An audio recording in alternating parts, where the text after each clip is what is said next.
Shalom. True peace, true peace.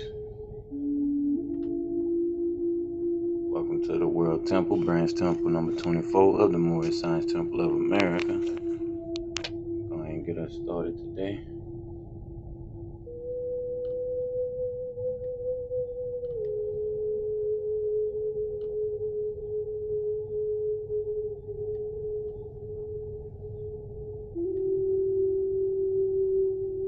I'm going to open us up with the divine supplication. Begin our prayers and think about using the all. O Heavenly One, the Most High, who is sustainer of all the worlds, we do accept the duty you have laid on us to clean up the filth made by the West and its non-submitting fools. O my sustainer, we beseech you to keep your hand over us to control the strings of the courses of our lives. Our sustainer, and if we do wrong, please show thy divine blessings and forgiveness on us. You are the only one that can raise us true followers of the news bearers, and in thy name we carry on.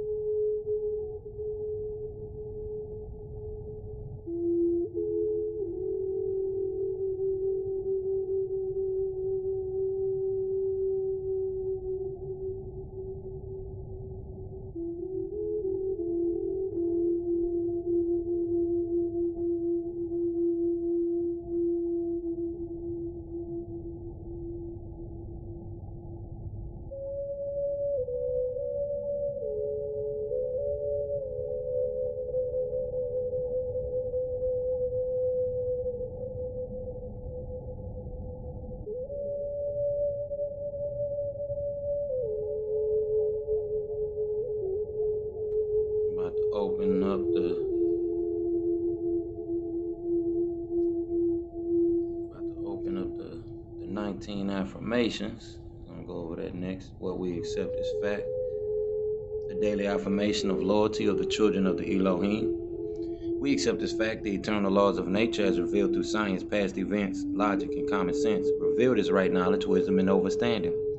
We accept as fact the highest laws of nature is the cooperation and harmony of all living things.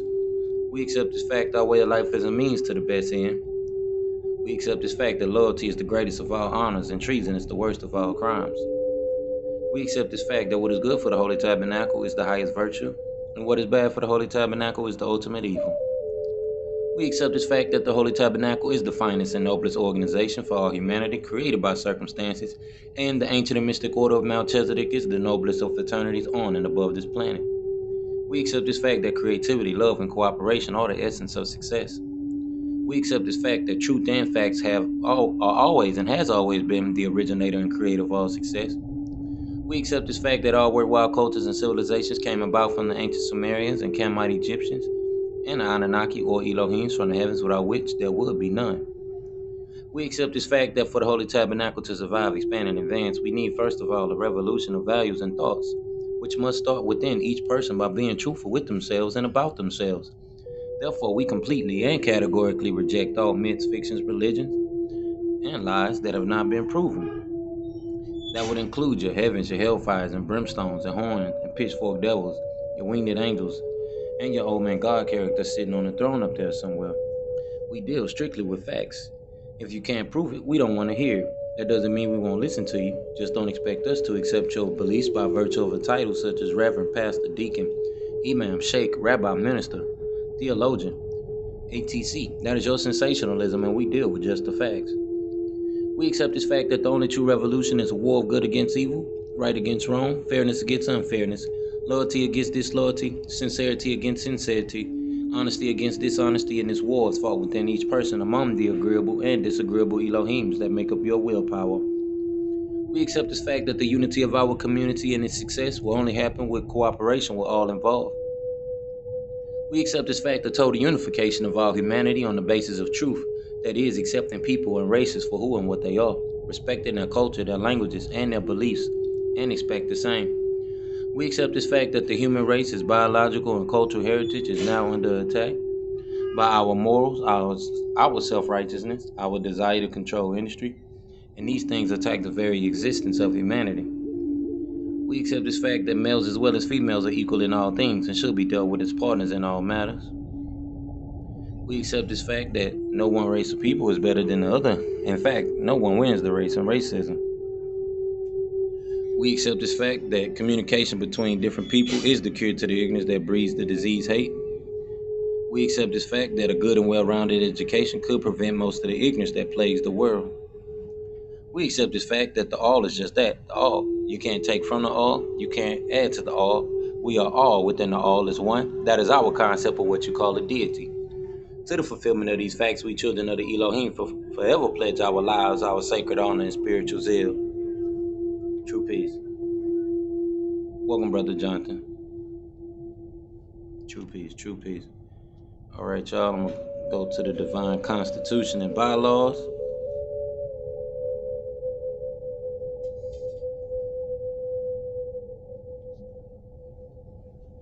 All right.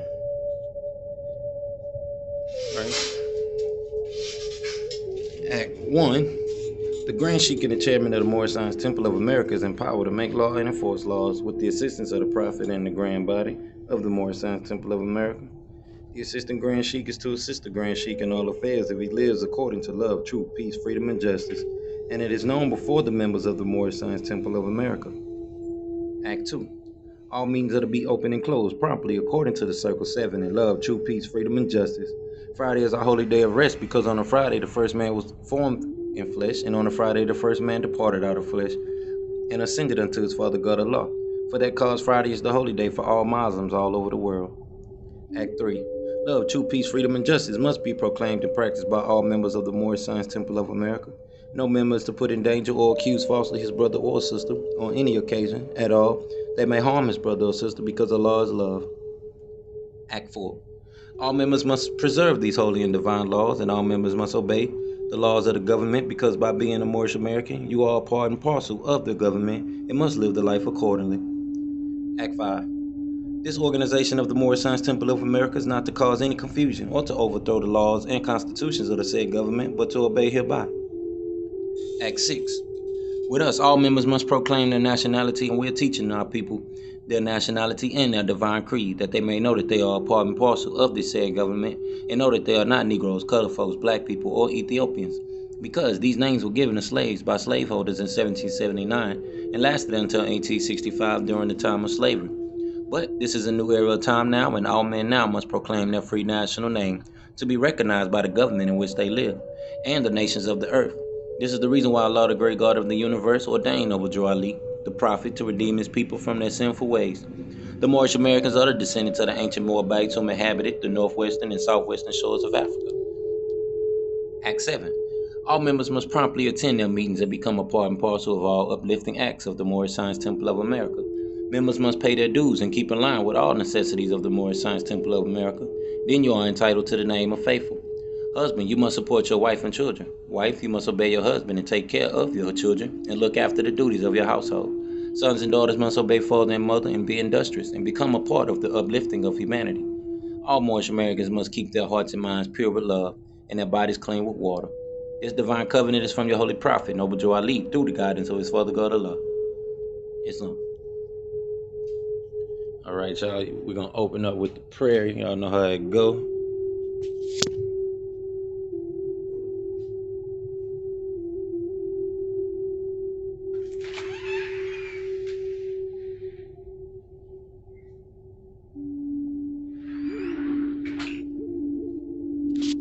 Two fingers up, 5 fingers up, feet at a 45-degree angle. Allah, the Father of the universe, the Father of love, truth, peace, freedom, and justice. Allah is my protector, my guide, and my salvation, by night and by day, through his holy prophet, Omniversal Ali. All right. Go to the divine constitution and bylaws. I'm sorry, we just read that. That was the divine constitution and bylaws. I'm sorry, y'all.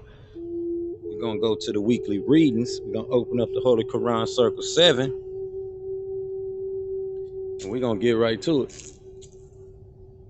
We're going to start off with chapter 25 as we do every Friday. Happy holy day to all peacemakers and Muslims, all Moorish Americans, Moorish Asians, and Africans, and all world islanders.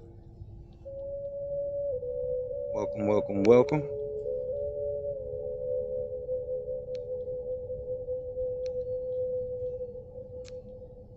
All right, let me check the room real quick. Peace, Brother Jonathan.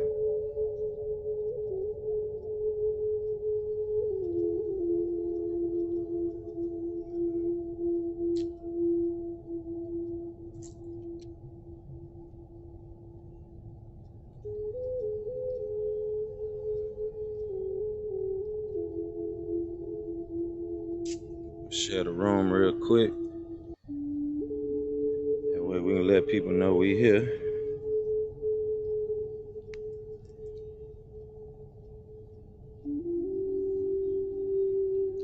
All right. Get these shares up. It's important that we get people to share the room. Last week we had a couple people come through and listen to the replays. So it's very important that y'all share the room, share the replays as well. That way more people could, hear about what we're doing. Might go in a little bit today.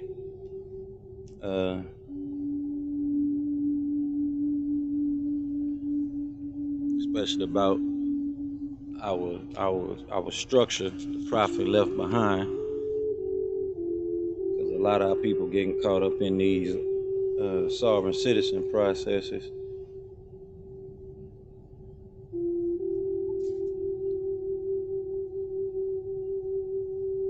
So, of course, we want to go into details about it. But sharing the room at the moment. Give me a second.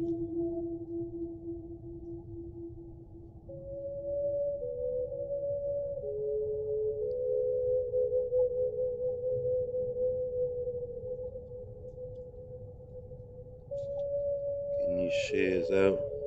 1 second.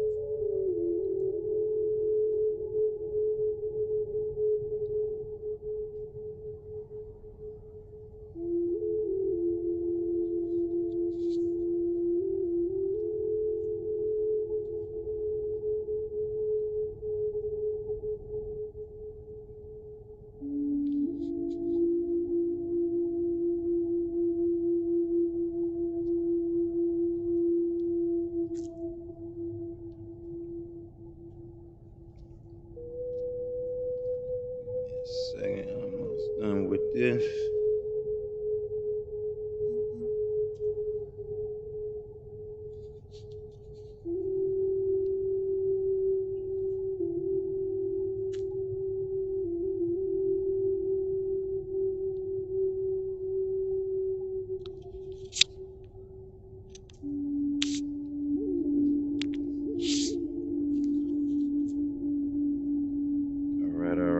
All right.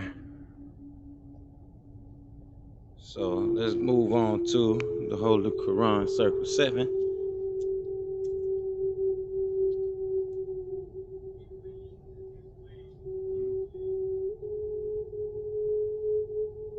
We're going to read chapter 25. A holy covenant of the Asiatic nation. And it reads, Ye are the children of one father, provided for by his care, and the breast of one mother had given you suck. Let the bonds of affection therefore unite thee with thy brothers, that peace and happiness may dwell in thy father's house. And when ye separate in the world, remember the relation that bindeth you to love and unity, and prefer not a stranger before thy own blood.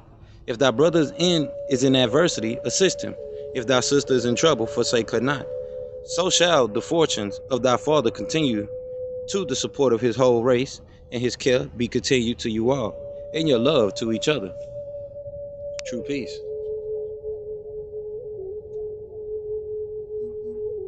So we're gonna go into some great details this week, because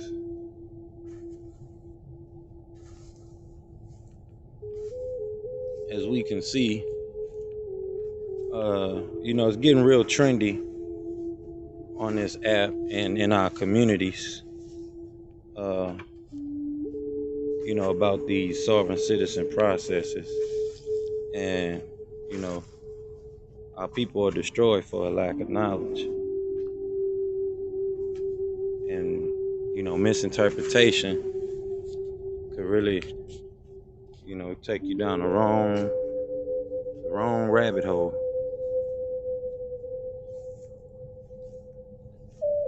lot of our people are more concerned with, getting the bread than getting spiritually fed. Which getting the bread comes from being spiritually fed. So we need to take account of that. That needs to be understood.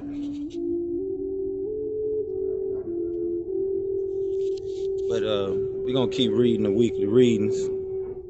And then I'm going to go into this week's sermon and lecture. So we're about to read chapter 47 and chapter 48.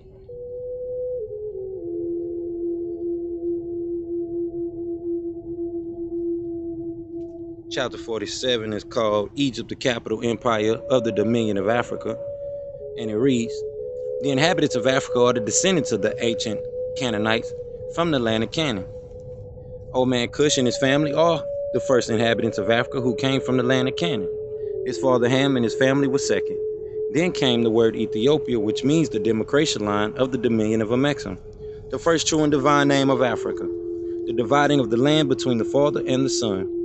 The dominion of Cush, northeast and southeast Africa, and northwest and southwest, was his father's dominion of Africa. In later years, many of their brethren from Asia and the Holy Lands joined them. The Moabites from the land of Moab, who received permission from the pharaohs of Egypt to settle and inhabit northwest Africa, they were the founders and are the true possessors of the present Moroccan Empire, with their Canaanite, Hittite, and Amorite brethren, who saw them from the land of Canaan seeking new homes. Their dominion and habitation extended northeast and southwest Africa across Great Atlantis, even unto the present North, South, and Central America, and also Mexico and the Atlantis Islands, before the great earthquake which caused the great Atlantic Ocean. The river Nile was dredged and made by the ancient pharaohs of Egypt in order to trade with the surrounding kingdoms. Also, the Niger River was dredged by the great pharaoh of Egypt in those ancient days for trade, and it extends eastward from the river Nile, westward across the great Atlantic. It was used for trade and transportation. According to all true and divine records of the human race, there is no Negro, black, or colored race attached to the human family, because all the inhabitants of Africa were and are of the human race, descendants of the ancient Canaanite nation from the Holy Land of Canaan. What your ancient forefathers were, you are today, without doubt or contradiction. There is no one who is able to change man from the descendant nature of his forefathers unless his power extends beyond the great universal creator Allah himself. These holy and divine laws are from the prophet Zabuwr Ali, the founder of the Uniting of the Moorish Science Temple of America. These laws are to be strictly preserved by the members of all the temples of the Moorish Science Temple of America, that they will learn to open their meetings and guide it according to the principles of love, true peace, freedom, and justice. Every subordinate temple of the Grand Major Temple is to form under the covenant of love, true peace, freedom, and justice, and to create their own laws and customs in conjunction with the laws of the Holy Prophet and the Grand Temple. The Prophet Zabuwr Ali was sent by the great God Allah to warn all Asiatics of America to repent from their sinful ways before that great and awful day that is sure to come. The time has come when every nation must worship under its own vine and fig tree, and every tongue must confess its own. Through sin and disobedience, every nation has suffered slavery, due to the fact that they honor not the creed and principles of their forefathers. That is why the nationality of the Moors was taken away from them in 1774, and the word Negro, black, and color was given to the Asiatics of America who were of Moorish descent, because they honored not the principles of their mother and father, and strayed after the gods of Europe, of whom they knew nothing. All right, and that's the end of chapter 47. So we're going to go to chapter 48, called The End of Time and the Fulfilling of the Prophecies. And it reads, the last prophet in these days is Zabuwr Ali, who was prepared divinely in due time by Allah to redeem man from their sinful ways, and to warn them of the great wrath which is sure to come upon the earth. John the Baptist was the forerunner of Jesus in those days, to warn and stir up the nation and prepare them to receive the divine creed which is to be taught by Jesus. In these modern days, there came a forerunner of Jesus who was divinely prepared by the great God Allah, and his name is Marcus Garvey, who did teach and warn the nations of the earth to prepare to meet the coming prophet, who was to bring the true and divine creed of Islam. And his name is Noble Joe Ali, who was prepared and sent to this earth by Allah to teach the old-time religion and the everlasting gospel to the sons of man, that every nation shall and must worship under their own vine and fig tree and return to their own and be one with their Father God Allah. The Moorish Science Temple of America is a lawfully chartered and incorporated organization. Any subordinate temple that desires to receive a charter, the Prophet has them to issue to every state throughout the United States, etc. That the world may hear and know the truth, that among the descendants of Africa there is still much wisdom to be learned in these days for the redemption of the sons of man under love, truth, peace, freedom, and justice. We as a clean and pure nation, descended from the inhabitants of Africa, do not desire to amalgamate or marry into the families of the pale-skinned nations of Europe, neither serve the gods of their religion, because our forefathers are the true and divine founders of the first religious creed for the redemption and salvation of mankind on earth. Therefore, we are returning the church and Christianity back to the European nations as it was prepared by their forefathers for their earthly salvation, while we, the Moorish Americans, are returning to Islam, which was founded by our forefathers for our earthly and divine salvation. The covenant of the great God Allah: honor thy father and thy mother, that thy days may be longer upon the earth land which the Lord thy God Allah had given thee. Come, all ye Asiatics of America, and hear the truth about your nationality and birthrights, because you are not Negroes. Learn of your forefathers' ancient and divine creed, that you will learn to love instead of hate. We are trying to uplift fallen humanity. Come and link yourself with the family of nations. We honor all true and divine prophets. Islam. True peace. So, this is something that we read weekly, every week. And, it pretty much needs to be properly understood by those that are, learning about their Moorish descent and Moorish nationality. A lot of things get said about being connected to Morocco and the governing body over there in Morocco. And, a lot of Moors and a lot of people that listen to a lot of our different Moorish brothers and sisters, they don't really get the in-depth information behind what the Prophet was doing with the divine and national movement. The movement was a big movement, similar to, what you see. And it's still big, but there was more unification and uniformity as far as like what you see going on with Hebrew Israelites today, which, there was even a Hebrew Moorish chapter in New York as well. So, a lot of us are missing the factors of that, grave point that has been stressed by a lot of people that have been studious or studiers of this great information that come with this inheritance or heritage, and, understanding that we are a global body politic and a global people. It's been said many times over that the word Indian, has been replaced with the word, Moor. And so that just means you're melanated, could even mean you're mulatto, and down to the blood quorum, which, meant that you had one drop of so-called Negroid or African blood. And so that would make technically majority of people on this planet, descendants of African or melanated individuals, whether they're indigenous to whatever landmass, whether it's Asia, Africa, or America, and any of the world islands per se. So this division that, continues to go on, and, these subgroups and things like that we have, you have a lot of people who are claiming you need to have this and you need to have that. And, a lot of these people don't really know the law per se, and the structure that has been put in place. Even going into the Treaty of Peace and Friendship,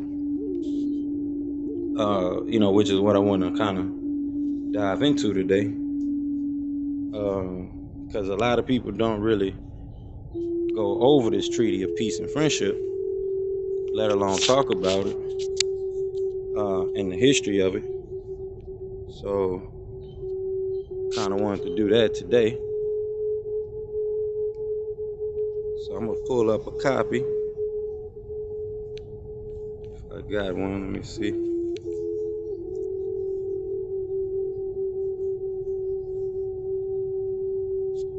Also want to see if I got set the record straight.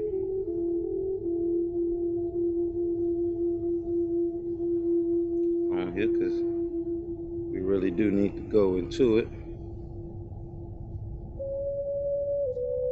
I don't think I have it on here.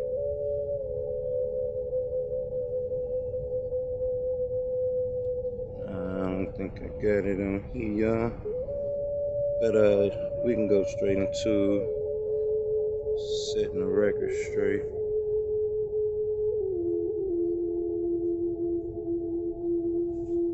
I do have a book called The Moorish Empire.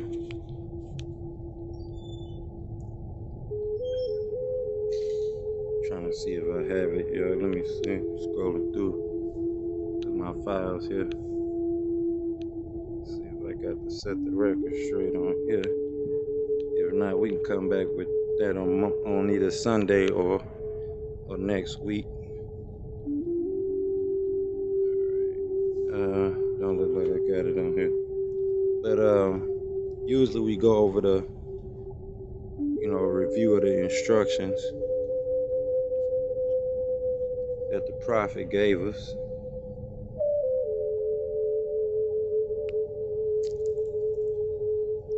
But while that opens, I'm gonna go ahead and pull up this Treaty of Peace and Friendship.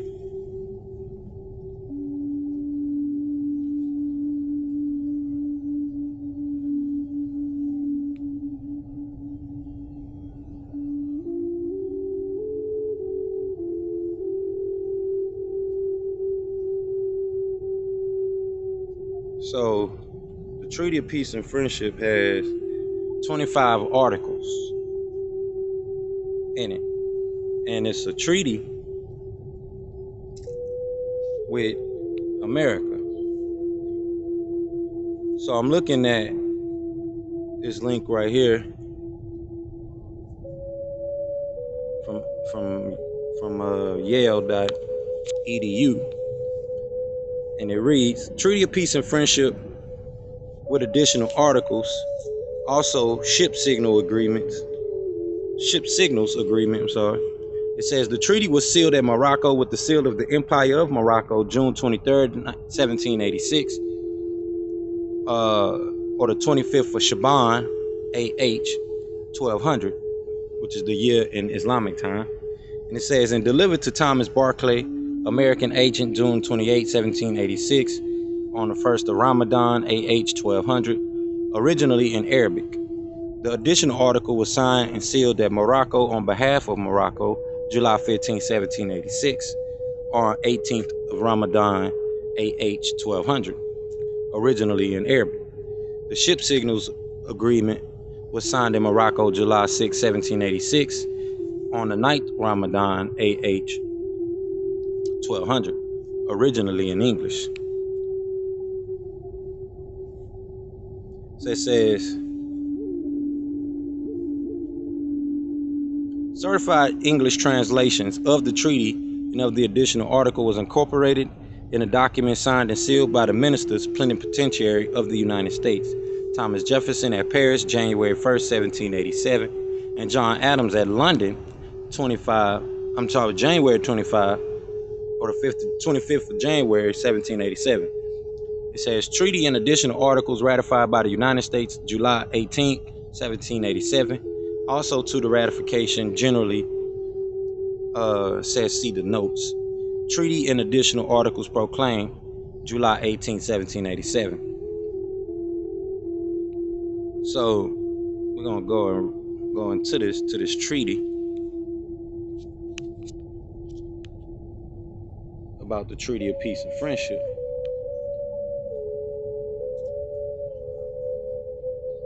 Because a lot of people seem to think that Morocco is, the only point of reference for the Moorish Empire, and which the Moorish Empire represented all of Africa, Asia, and anywhere Moors were on the planet. These were Moorish empires, Moorish nations. And then you had the tribes of people. Because if we're going off of the Bible being the law and understanding that principle, then accordingly, anything that was set up by the Vatican, which is still a part of the Moorish Empire and is a remnant or a quasi-remnant of the Moorish Empire, then that would mean anything set up or issued through the papal bulls of the Vatican is an extension, a quasi-extension of our empire. And this is why we have to kind of retract a lot of things from what we're hearing from people that we listen to that give us a lot of, misinformation or, sovereign citizen type information that's not really going into detail about these things, because they are speaking from what they know. It mix a lot of metaphysics in it, and nothing really has to deal with answering the civic questions that people are wanting to know, and for their reasoning for getting involved with the Moorish Empire, especially the trust structure that is in place for them as public beneficiaries. Because a public beneficiary trust is basically setting up a government, which is, quote unquote, should be understood, mostly understood by most people. But they don't understand that this quote unquote trust has been around for a very, very long time. So you have, as I've done a lecture on this before, sacred equity or biblical equity as they call it. And, a lot of people miss these sermons that I do because, the distractions, like I say, they chasing the bread and not the divine word. So we're going to go into this book called The Land of the Moors as well at the same time, which really breaks down a lot of things about the Moorish Empire, because that's technically what it's called, the Moorish Empire, a historical epitome.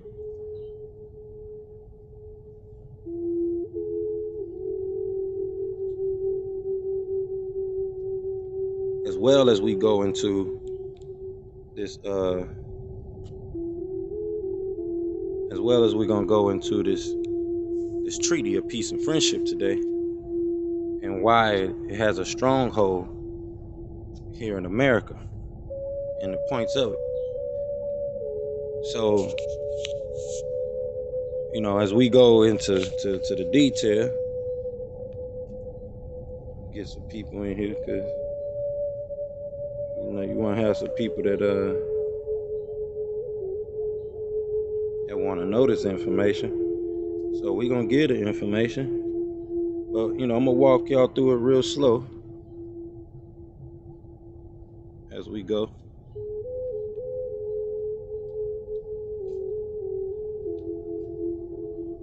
me a second. I'm gonna share the room one more time.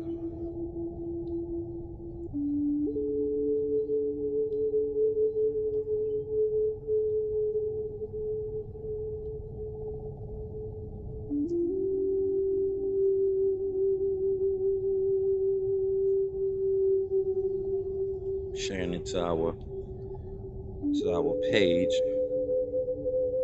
on Facebook, so that way people could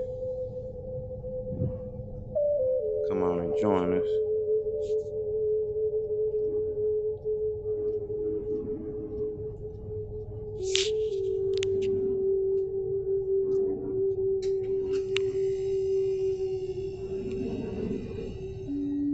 Because we do have a lot of naysayers about us being Moors or not being Moors, and how do you know you a Moor? Which is the most idiotic question in the world.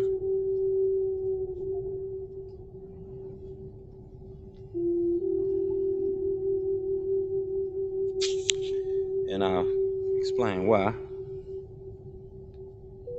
Because it's just like asking, how do you know you dark skinned? If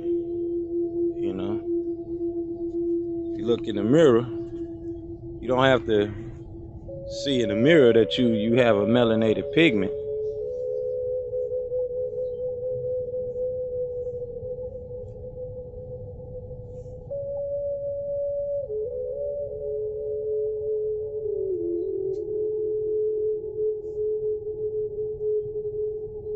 And we have a lot of, back and forth about this, but these things have been, scientifically proven already, beyond a shadow of a doubt.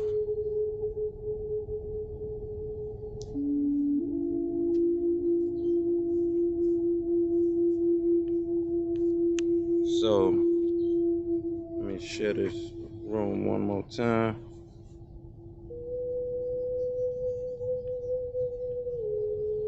And we're gonna dive into this treaty.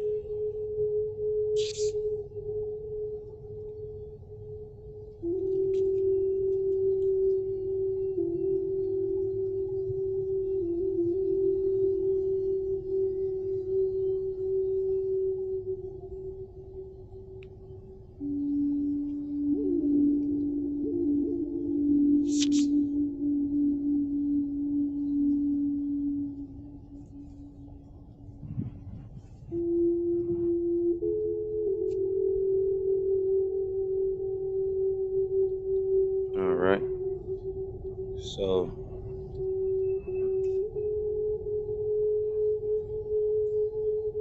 make sure I get the people informed about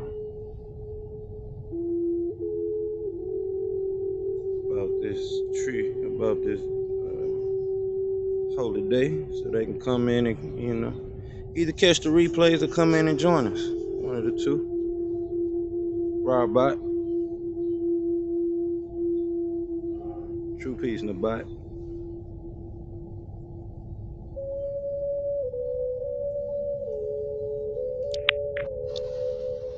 Hey, roll back, bro. How's it going? Robot Haga Tip. All right, how's it going? All's well. No, All right. I was asking, is all's well? Yeah, I'm sorry, bro. I couldn't hear you. Yeah, all's well. I'm doing good.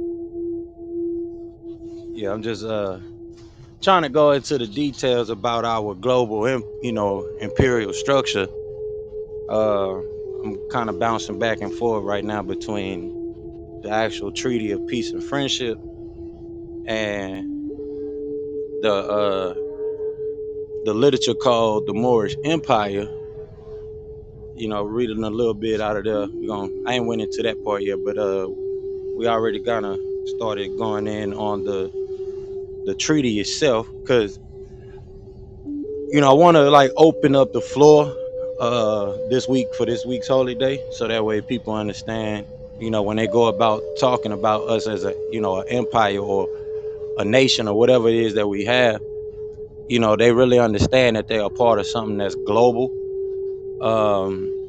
And so, whether you want to have an individual part of that particular global nation or global empire, It really doesn't matter. We just have to actually come into a unified front. So I'm really going into that and kind of, uh, you know, making reference to some of the real actual civil procedures that we have, or the civic procedures that we have, versus the sovereign citizen stuff that get, kind of saturated on these clubhouse rooms and just period, when people coming into the fold of, learning about their indigenous standard. But welcome, brothers. We're glad to have you, and peace to the family. No doubt, no doubt, bro. I'm gonna just stick around for a little bit and get some effects. Islam. All right, so the treaty, gets misconstrued. Like I was saying, that you know, that they try to kind of tunnel all the Moors to one location of Morocco, and that's not necessarily the case. Uh, you know, like I said, you hear the term, well, how do you know you're a Moor?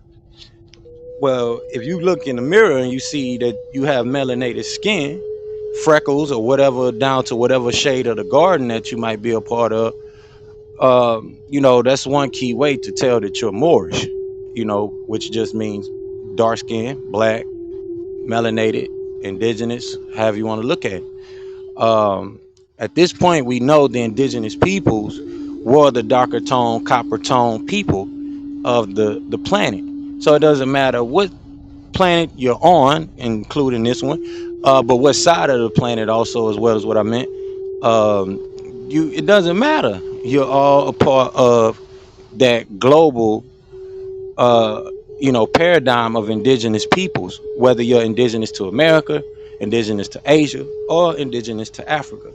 It does not matter. Now these tribes, they all make up one big tribe called the Mother Tribe, and this has been proven by way of the DNA test and certain things that scientists have done to really understand that we all come out of melanated women, and we all go back to melanated women. And in the scriptures, we will refer that as the Ummah, or the mother tribe, or the mother nation, or the people of the mother of all, or the divine mother, however you want to look at it. So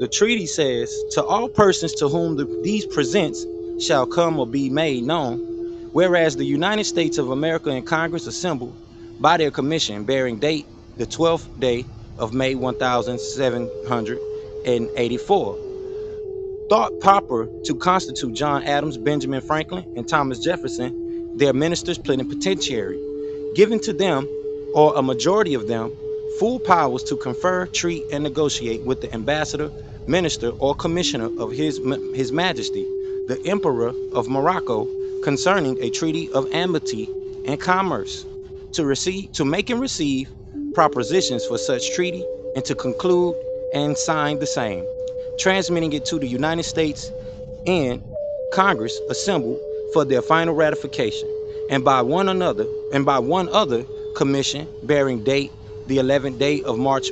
1785, did further empower the said ministers plenipotentiary, or a majority of them, by writing under the hands and seal, to appoint such agent in the said business as they might think proper, with authority under the directions and instructions of the said ministers, to commence and prosecute the said negotiations and conferences for the said treaty, provided that the said treaty should be signed by the said ministers.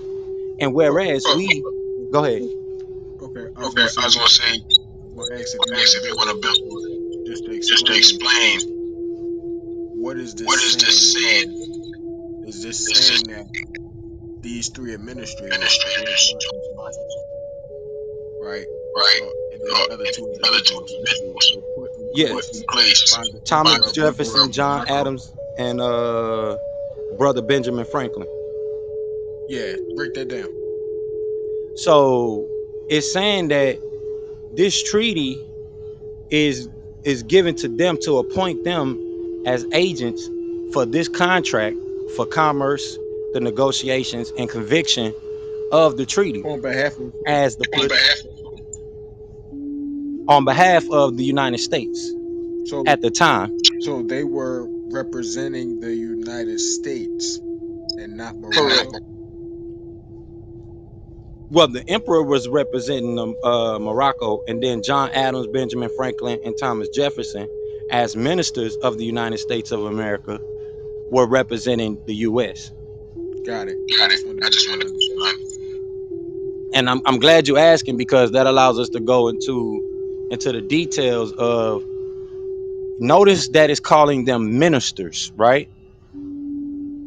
And plenipotentiaries, That's correct. right? What does that mean by calling them plenipotentiaries, especially with us coming from, the science of neology or nuabu, right? We understand that being a plenipotentiary and what that means, right? A potentate, right? That's right.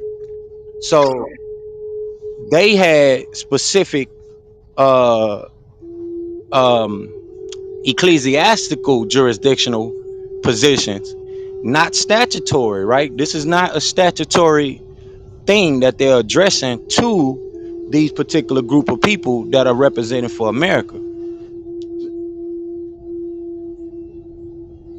I'm glad you asked, because a lot of people don't really don't really address it. You know what I mean? And we're gonna break it down. We're gonna break it down. And that's the reason why I'm going into this, because when we talk about, you know, coming into the fold, a lot of people have these questions about, what makes me a Moor, and why should I be involved, or certain operations or procedures that are done to protect us as a people. We don't really get that comprehensive breakdown, through going through the dialogue, because like I said earlier, a lot of people mix it with metaphysics and just other genres of principles that really have nothing to do with discussing and going into details of the law or the lawful facts. So where were we at?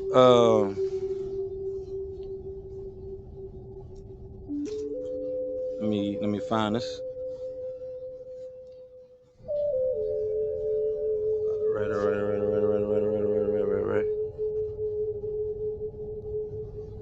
Yeah, Okay, I just wanted to walk through it just to make sure I understand it point by point.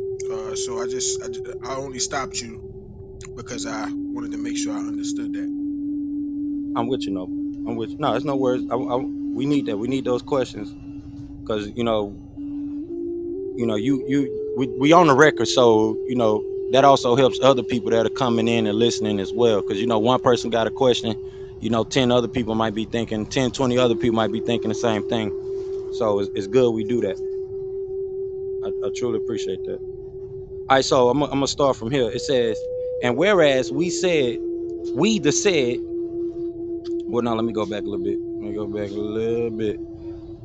All right, plenipotentiary, or majority of them, by writing under the hands and seal, to appoint such agent in the said business as they might think proper, with authority, under the directions and instructions of the said ministers, to commence and prosecute the said negotiations and conferences for the said treaty, provided that the said treaty should be signed by the said ministers.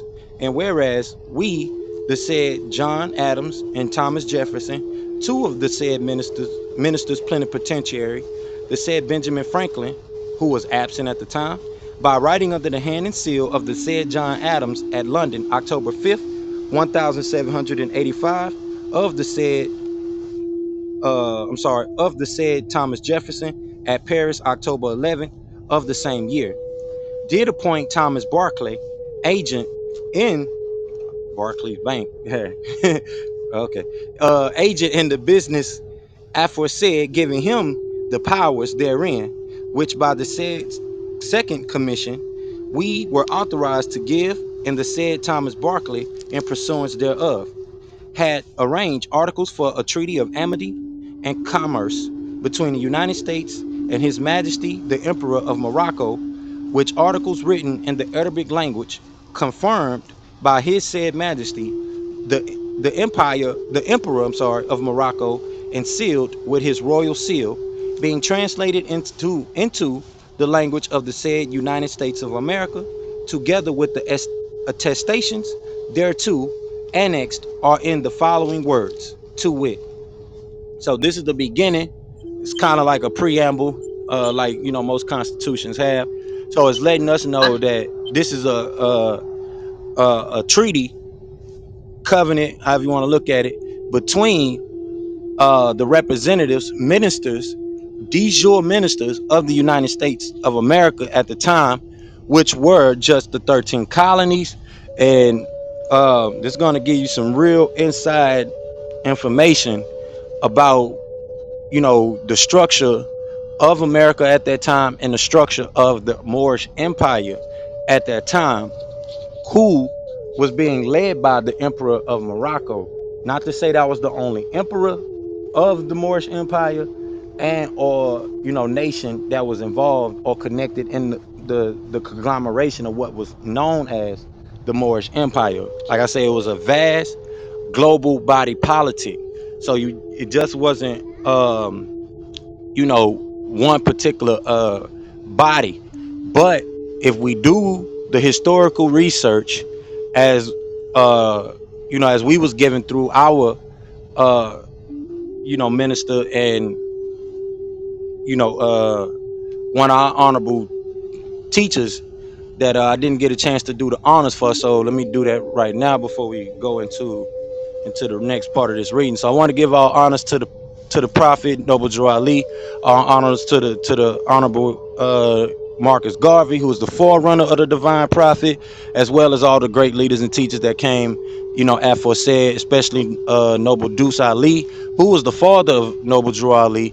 And honors, want to give our honors to like I said, to all the leaders that came afterwards, like C.M. Bay, H.I.M Bay, and especially the master teacher Dr. Malachi Z. York, and Prince Uriel Bay, and other leaders that are with us today, that are making sure that our people get this information.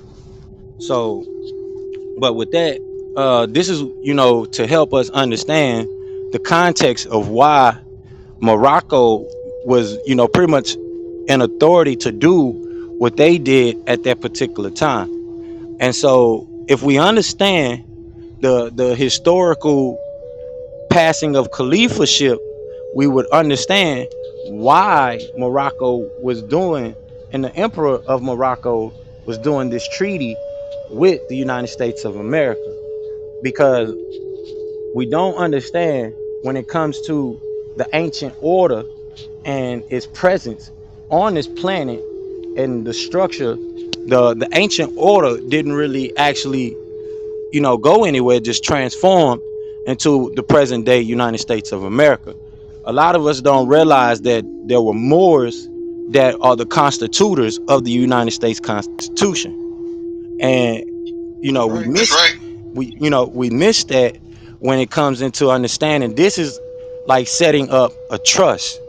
And with them being called plenipotentiary, you have to take into account that George Washington was who they were under as the Grand Master, because George Washington is known and is documented in Washington, D.C., that he was appointed as a Master Mason by the Moors from France, and this is the extension of this global Moorish Empire. So when you get to the studies of the caliphship and understanding the scepter that goes back to looking into the Hebraic tribes, you would understand why, when you go back to the blood lineage of Prophet Muhammad, peace be upon him, and his forefathers that passed this lineage of authority through bloodline down to Muhammad. So when we get to understanding that particular history and setting the record straight on that, then you could understand why as a lot of people question, well, why is there a pale Arab given the authority, or a desert Arab given the authority to America by way of this treaty? And Right. they don't catch the fact that the so-called desert Arabs, or the pale Arabs, or red-skinned Arabs, or the red Arabs, however you want to look at it, they are still a part of the bloodline. And there was wars between the darker skinned Arabs and the pale Arabs over this particular situation, especially with there being the understanding of the true prophet Muhammad, who was more dark skinned or more melanated, actual more, and then the pale skinned Muhammad, which is where the differentiation comes in, with looking into that bloodline of those that were not really a part of that authority. But the whole quasi part of what I'm saying, this is where that comes into effect, because you have these quasi uh body politics like the Vatican and things like that would still fall under the rules and the rulership of the Moorish Empire. So when we say that these things were done for them and we don't have no dealings with it, we do when it comes down to a matter of intellectual property and the rulership and the structure of whose system that they're using. A copy, especially in the laws of commerce, when a pirate goes into take something that's yours, that's not really a change of authority or change of ownership, because the laws of commerce, especially the law merchant that was set up, when somebody is pirateering, and they come in and they steal your intellectual property, or they steal your property, or booty, as they would say in that time, that doesn't shift the authority of the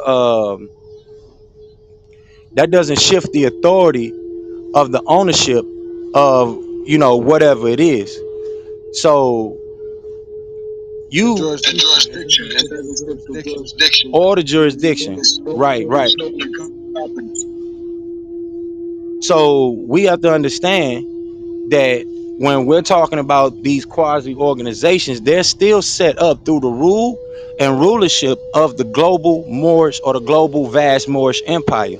So when it comes to understanding why the so-called red Arab or the desert Arab had this authority, is because it was being done through the guidelines of the scepter that was passed and the text that came with that, which would be the Qur'an. And that knowledge that is coming from that knowledge and authority that is coming from those texts of the Torah and everything else that was passed down through what they would consider today the ecclesiastical depot, like the Quran, the Torah, the Dead Sea Scrolls, the Atra Hasis, the Enuma Elish, and things going all the way back, back to back to those times. So when we take a real in depthness of understanding that there was a particular people that this authority and this scepter or caliphaship was passed through, that caliphaship does not change. That jurisdiction of that caliphaship, like the brother just said, that does not change. So when I say quasi, that just means a uh a semi, or artificial version of the authority that's pretty much given to us, and that comes by way of us in our jurisdiction. So it doesn't change the authority and the power and the governing body to where these things come from. So with that, we're gonna go into the treaty some more. In the beginning, it says, in the name of Almighty God, this is a treaty of peace and friendship established between us and the United States of America, which is confirmed and which we have ordered to be written in this book, sealed with our royal seal, and I'm sorry, sealed with our royal seal at our court of Morocco, the 25th day of the blessed month of Shaban, in the year 1200. Trusting in God, it will remain permanent. So, from the understanding of the emperor, they understood that this would be a permanent treaty, similar to the treaty that's between the Egyptians and the Hittites. And that's another treaty that us as Moors, we have, jurisdiction through. And a lot of us don't really talk about these treaties that came before the 1700s that we have going all the way back to the Justinian Codex and before the Justinian Codex, which is what gave uh, what you would call the pale skins, Europeans or desert Arabs, their authority through operating through those treaties, through the Justinian Codex, which is where they took the philosophy that was learned by those philosophers that went to Egypt and learned from the Egyptians and brought it back and pretty much created your Republican and then later on your democratic structures through Plato's and Socrates.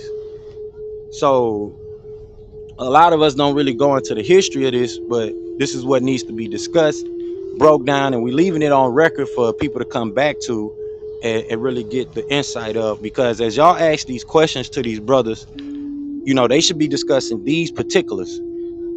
If this was a bill of particulars, this would be it. Because we're going into the actual particulars. At least tonight we're gonna go into it, and we're gonna go into a little bit more. Uh, and we do actually go into details in our interfaith tribunal. Somebody requested one last week, but uh, you know, we didn't really have a full body, so we didn't really keep it up. But this is, why we have the interfaith tribunals Monday through Thursday, and we have our own interfaith court tribunal. Uh, so What What does does that that entail? entail? Interfaith court Court tribunal. tribunal. the interfaith court tribunal is basically our curia or court tribunal, however you want to look at it. I don't have the website link to put it up right now for you, but I can send you like the back link so you can uh, check out the link. But uh, we basically have our own court, our own tribal court, and I do the tribal courts here on Clubhouse every Monday through Thursday. If you kind of get some time whenever you get a chance, you can check out the links that's recorded here. They're on the Clubhouse. So if you go down to the replays and scroll down, kind of go back, you'll catch some of the tribunals that we have done. But they're actually for us to do our own docket and things like that. So if we have issues, kind of like what they be having on the Clubhouse debates, but it's not for debating, it's for actual, a court of record and a court of account. And, we all verified and things like that. It's just at the moment we having issues with our website. So I'm trying to work on that for us with the service provider. So once that get done with, we'll be, back going. But because I would have put the link on the top of the room for us so we could have that. But So it So basically acts basically, as a acts as a reporting service reporting for service for a a tribunal tribunal. citizens. yeah, so we have our own ecclesiastical court because I'm a Grand Sheik of the Moorish Science Temple of America, and this is we are official branch number 24, branch temple number 24. So um, we are actually on record in Chicago as branch temple number 24, and that allow us to kind of do certain things that a lot of these people in the sovereign citizen movement or just different parts of the divine and national movement kind of be mentioning about, but we actually really do it according to the fundamentals of what the prophet set up, and do as we was kind of instructed to do. So you do have the Moorish consulate, which is different parts of it, I guess, different different parts of the movement have their own particular thing going on with that. We just kind of do what we're supposed to do through the branch temple, which is have our own courier and operate as friends of the court as we naturally are through the Moorish Science Temple of America. So with that, we're able to, pretty much do our own dockets, have our own court cases, civil cases, criminal cases, law cases, and we do all the the arbitration through our own, meetups here on Clubhouse. Or if we need to have a physical, video or something like that, so we can see each other face to face, then we can do that as well. But this is all set up for our ministers and people that members of the Moorish Science Temple and or other branches of the temple or the divine movement. So of course I've been doing some things that that should be getting out to the people, but people not gonna tell it to you straight. uh, you gotta you got the what's the game that's called when we was little. um you had to whisper in somebody's ear, phone, I think it's phone, something like that, right? Where you had to whisper something in somebody's ear, then they pass it along, and then by the time it get back to the end of the circle, it's different. So we got a lot of that going. We got a lot of that going on. So yes, the tribunal can be used for the master teacher and things like that. I've been putting that into effect. We also have our own school structure to where we're doing this through, and school system, which I'll put the link. I can't put that link up because uh, we don't have the actual main site up for some reason. Like I said, I'm working on that, but I can't put the school link up. Give me a second.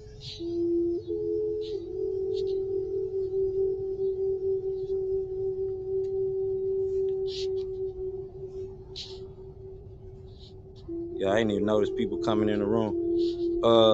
I wish you was up here with me, Jonathan. I know you're probably busy. If you can, just come up here and mute your mic out, Jonathan, so I could keep a lookout on who coming in, so that way we won't miss nobody. I just pinned the link to the top of the room. You should be able to see it. But that's our school system that we have online, so we can do things, on behalf of the master teacher. Been kind of getting the word out for the longest, but like I say, when you playing the phone game, people ain't gonna get it back to you straight. So the work is being done, whether some of our people want to realize it or not, and the case is able to be actually dealt with from our own ecclesiastical tribunal. But we can go into details about that later. All right, I'm about to bring you up. Let me make you a moderator so that way you could catch who's coming into the room, because I can't see the screen while I'm reading and stuff.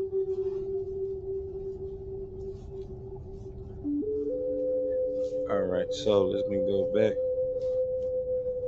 All right, so let's dive into this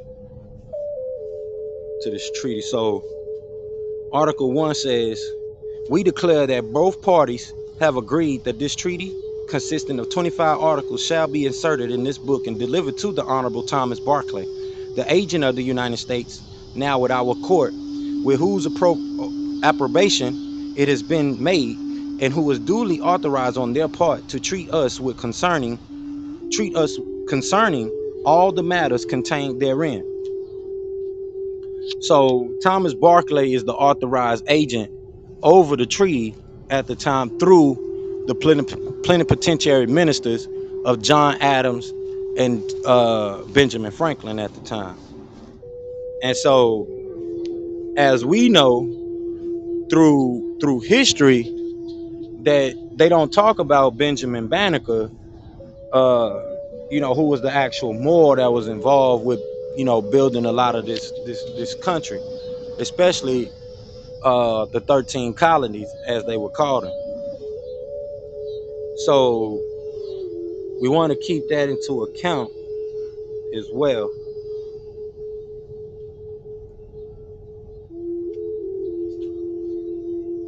I don't know if y'all, before we go into this next article, I don't know if y'all already clicked the greenhouse at the top, but Y'all can join us every Friday, holy day, if y'all got a little bit of time.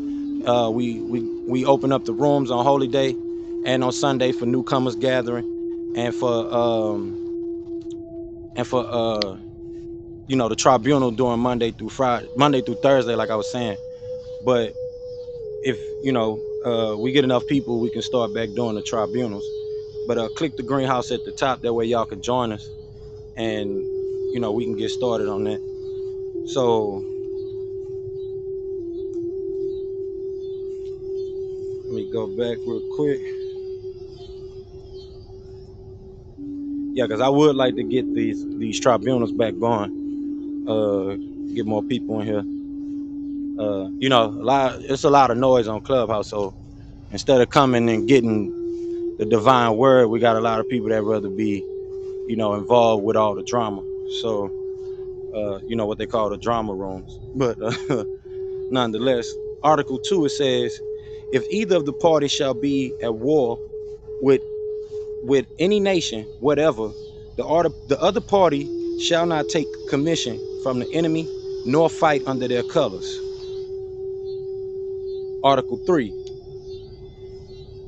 Right now we're reading the Treaty of Peace and Friendship. So for those that just coming in the room and listening to the replay, we are reading the Treaty of Peace and Friendship from Morocco with the United States of America, and kind of going into some great details about it, insight details, and really breaking it down, especially the authority of the United States of America and where they got it from.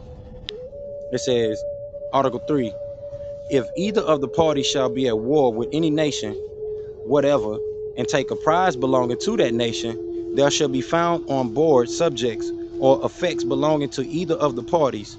The subjects shall be set at liberty, and the effects returned to the owners.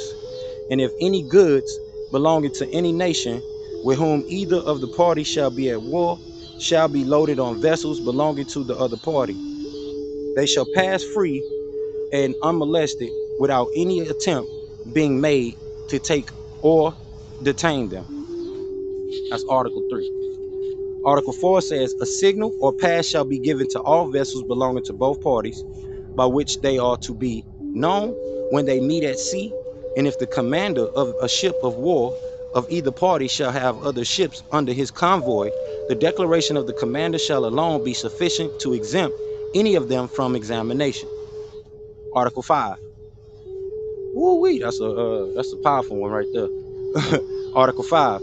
If either of the parties shall be at war and shall meet a vessel at sea belonging to the other, it is agreed that if an examination is to be made, it shall be done by sending a boat with 2 or 3 men only.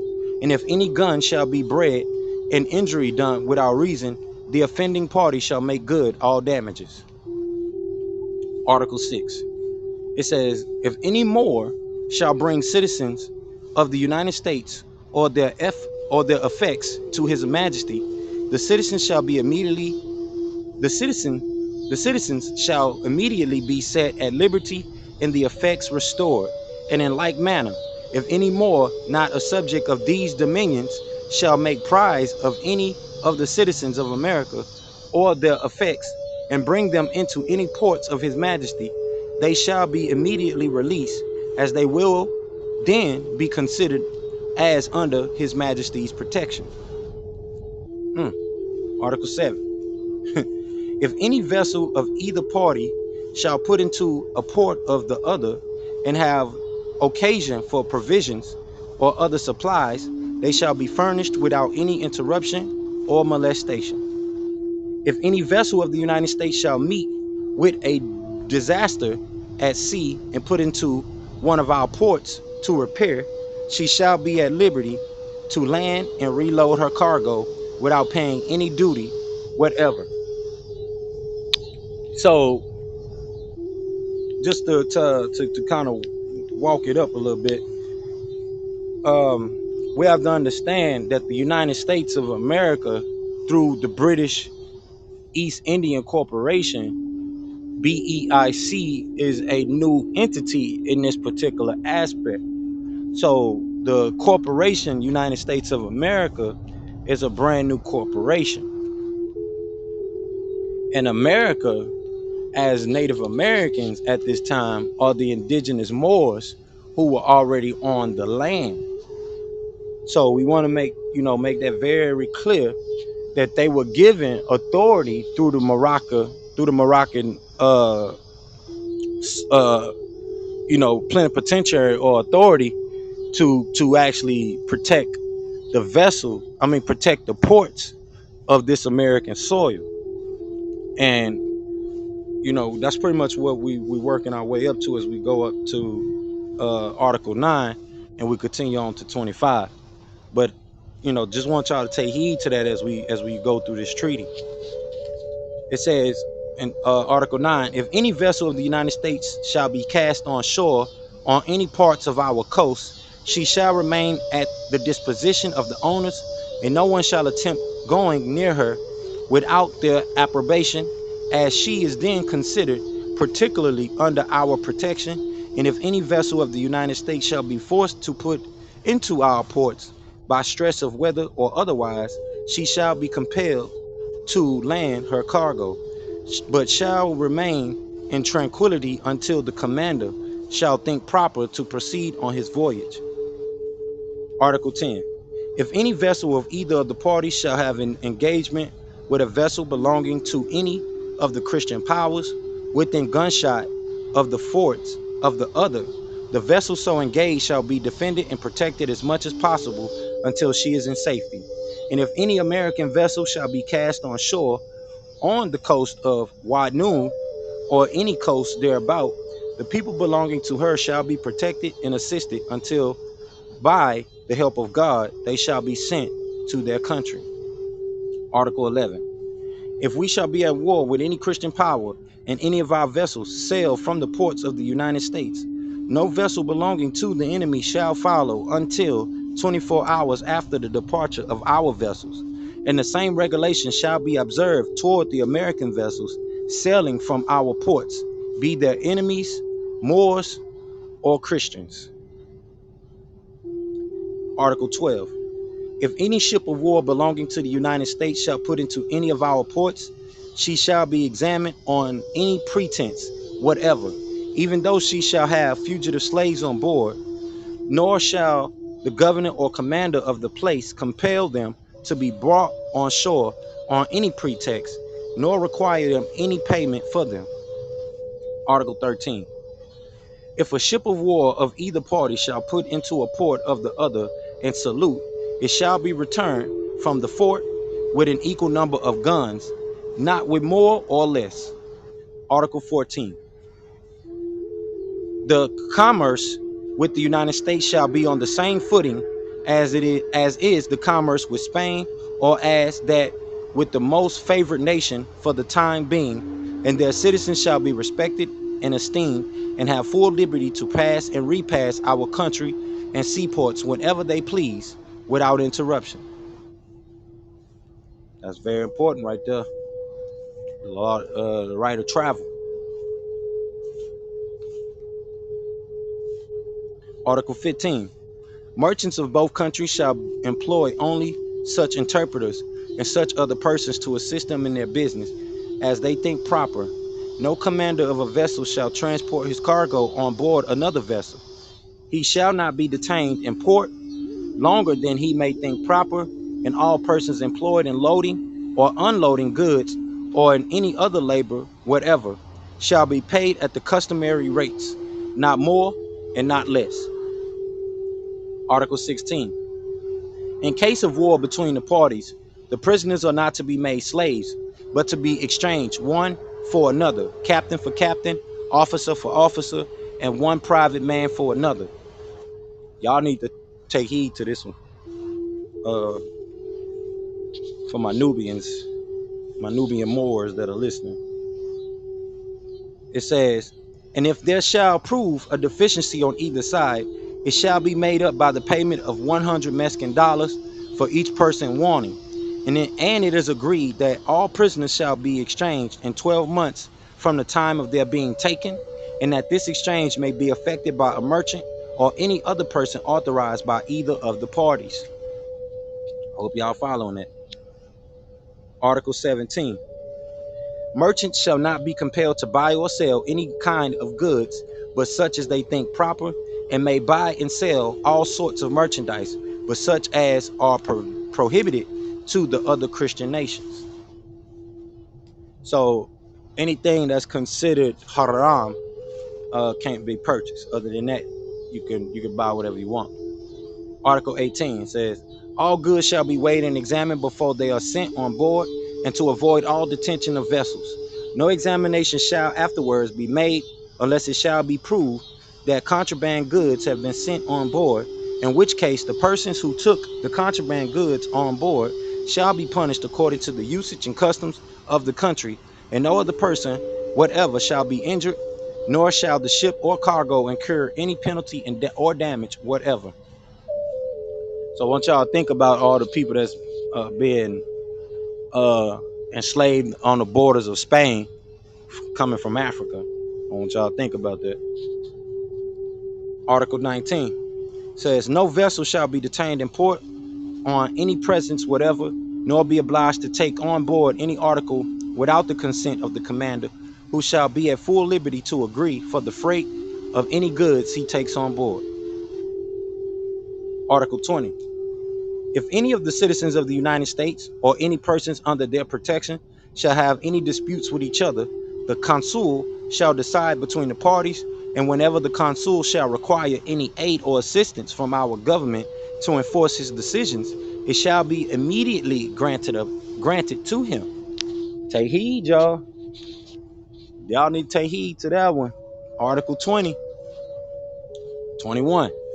It says, if a citizen of the United States should kill or wound a Moor, or on the contrary, if a Moor shall kill or wound a citizen of the United States, the law of the country shall take place and equal justice shall be rendered.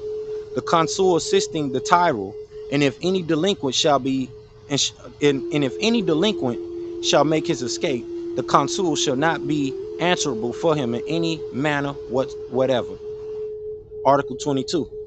If an American citizen shall die in our country and no will shall appear, the consul shall take possession of his effects, and if there shall be no consul, the effects shall be deposited in the hands of some person worthy of trust, until the party shall appear who has a right to demand them. But if the heir to the person deceased be present, the property shall be delivered to him without interruption, and if a will shall appear, the property shall descend agreeable to that will, as soon as the consul shall declare the validity thereof. Article 23. The consul of the United States of America shall reside at any seaport of our dominions that they shall think proper, and they shall be respected and enjoy all the privileges which the consuls of any other nation enjoy. And if any of the citizens of the United States shall contract any debts or engagements, the consul shall not be in any manner accountable for them, unless he shall have given a promise in writing for the payment or fulfillment thereof, without which promise in writing no application to him for any redress shall be made. This is crazy. Article 24. It says, if any differences shall arise by either party infringing on any of the articles of this treaty, peace and harmony shall remain notwithstanding in the fullest force, until a friendly application shall be made for an arrangement, and until that application shall be rejected, no appeal shall be made to arms. And if a war shall break out between the parties, 9 months shall be granted to all subjects of both parties to dispose of their effects and retire with their property. And it is further declared that whatever indulgence in trade or otherwise shall be granted to any of the Christian powers, the citizens of the United States shall be equally entitled to them. Article 25 says, this treaty shall continue in force with the help of God for 50 years. We have delivered this book into the hands of the before mentioned Thomas Barclay on the first day of the blessed month of Ramadan in the year 1200. I certify that the annex is a true copy of the translation made by Isaac Cardoza Nunes, interpreter at Morocco, of the treaty between the Emperor of Morocco and the United States of America. Signed, Thomas Barclay, or known of the Atlantic coast. Gave the location at 29 degrees altitude. So yeah, a lot of us don't really understand that treaty, and how it spoke even beyond the religious factor or the border factor of Morocco itself. And it was talking about all Moors and those that are outside of Moors who are considered under the Christendom, the kingdom, or whatever the rights of Christendom, as they would call it, for those that were under that authority of white supremacy, or the European nations at the time, who were separating themselves as the kingdom of Christendom. And we have to really understand the difference, going all the way back to the Council of Nicaea, and the separation that was being made. If you notice, there was no actual Islamic references made in that treaty, was there?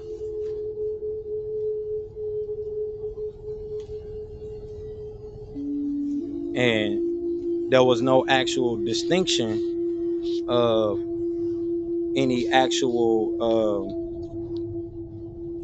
religious group coming from the hand of the emperor.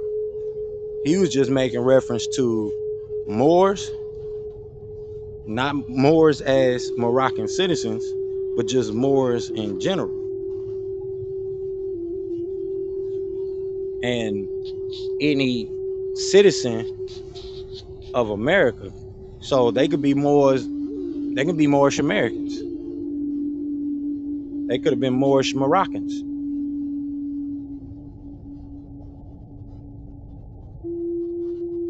So the power in the treaty of what we're missing is that the emperor was just doing his God-given duty as being considered the sultan at the time, or the emperor.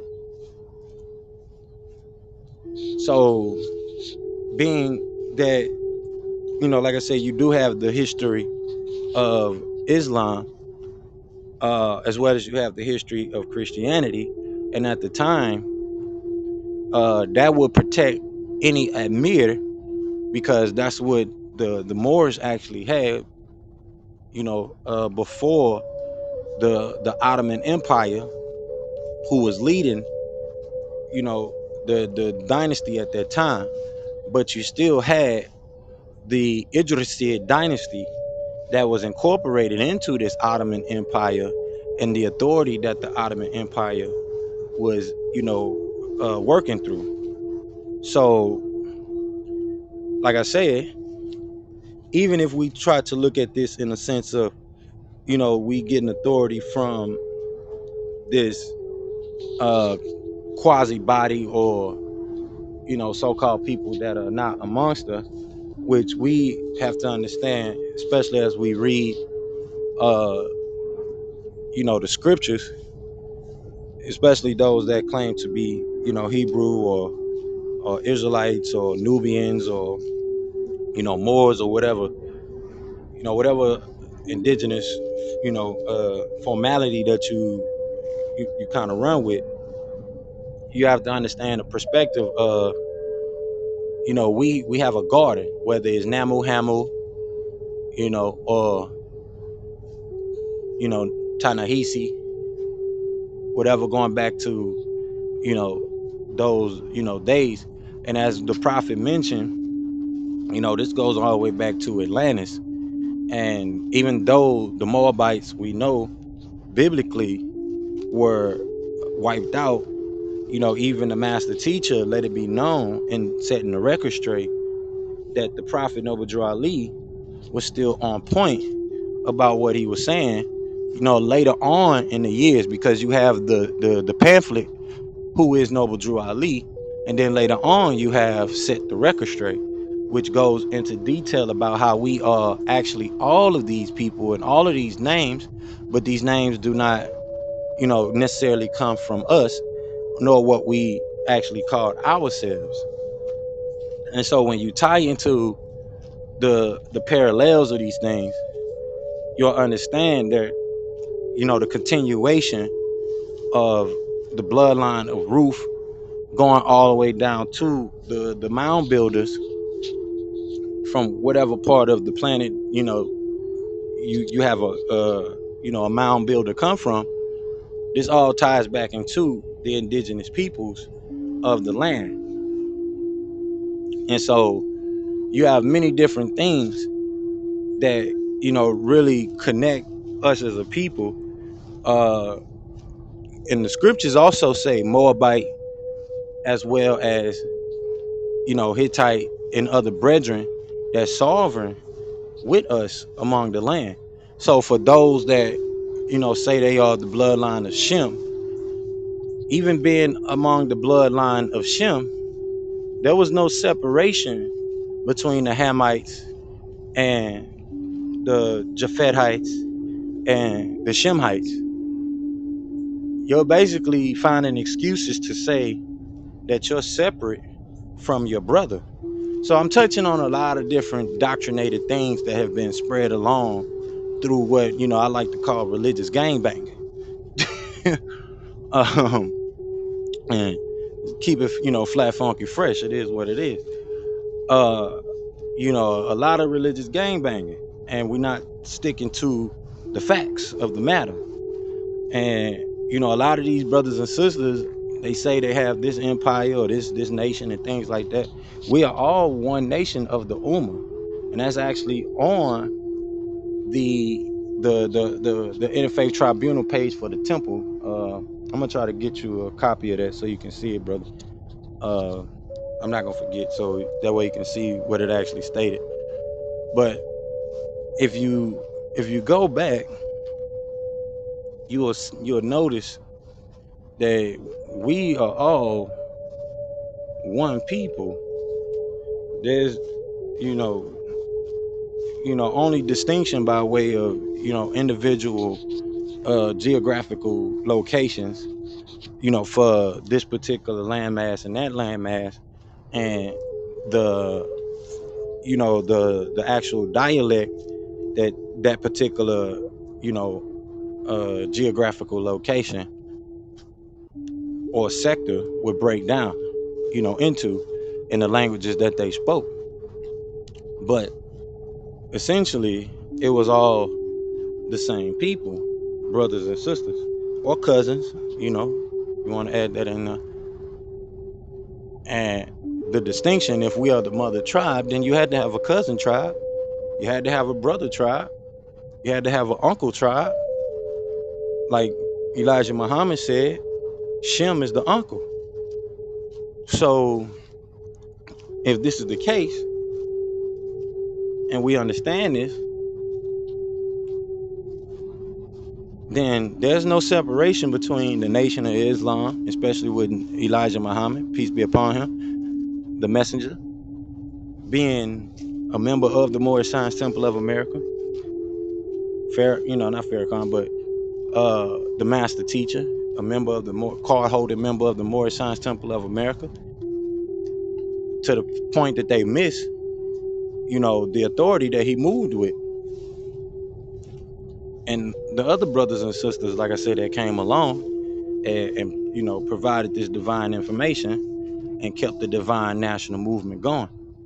But for us to really, lock in and go forward, we got to understand that Islam just don't mean the orthodox religion of Islam or al-Islam.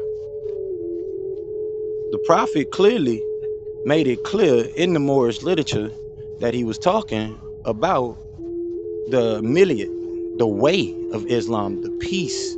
That is what our religion as a tradition or as a way of life would be classified as today. Not necessarily meaning that we are religious people. We're not caught in the religious controversies. So we went through this treaty. So now I'm gonna kind of, jump in and out of this Moorish Empire book, and going back and forth between the Moorish literature, because we really need to, grasp the understanding that we all are part of the supreme grand body, but we need some uniformity, not all the divisions, not all the misunderstanding and misinterpretation. And now we fighting over sovereign citizen issues. If we want to have these probates, let's come together and do this through our own curia, not a consulate, but a court.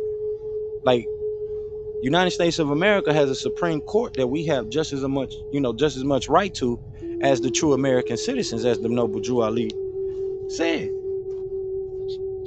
So why are we trying to separate ourselves and say we are this nation and this nation and that nation?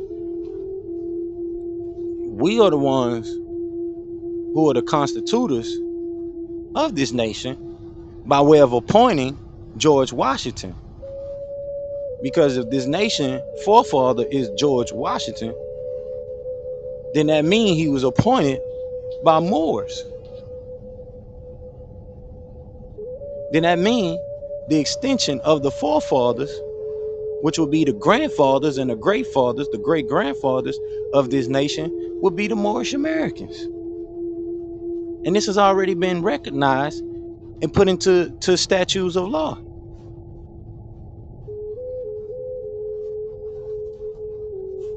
So we missing a grave thing when it comes to all the divide and conquer, when we could all be working together. And we know the divine missions that we have in hand. That should not be all of the separation.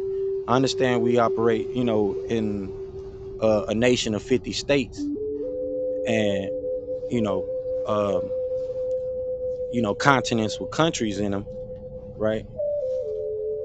But at the same time, there should be a uniform body politic. And hard as it is, just like the African Union is, dealing with the same issues, trying to create a uniform body, as well as us here in the States trying to create the uniform body. It's not doing nothing but hurting us more so than anything. Because now, especially on the app, this particular app where people get a chance to talk to each other and talk with one another, we missing the point. You got a lot of, they say he the emperor. Who the emperor? This person, the woo woo, man. Who appointed him that? And we should be moving with a unified front when there's no differentiation between us all as one of the divine and national movement. Notice I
True peace. Can y'all hear me? Can you hear me now, Jonathan? I don't know. Could y'all hear what I was reading and saying? I don't know if y'all could hear me. I'm sitting here reading. I ain't know what y'all missed.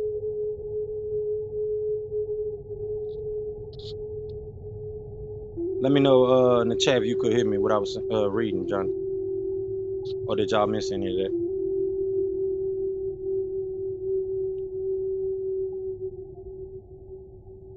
You say sound went out.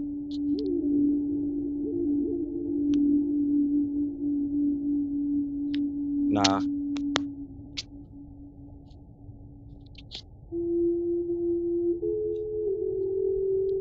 Let me know if y'all could hear me.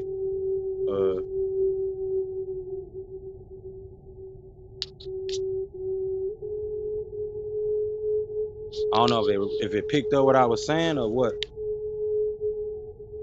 You able to hear me now? Could you hear me that whole time, Divinity?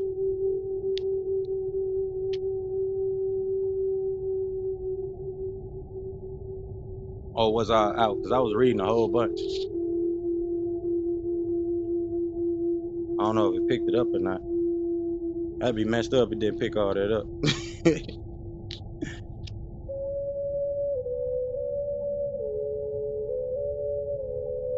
I had read the first chapter of this Moorish Empire book. I don't know if y'all could hear what I was reading.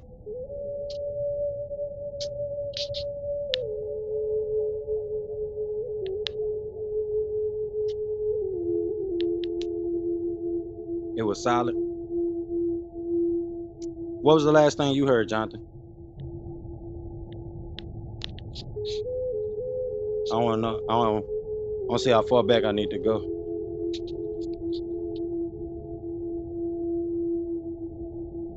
Mosquitoes is crazy. What was the last thing y'all heard?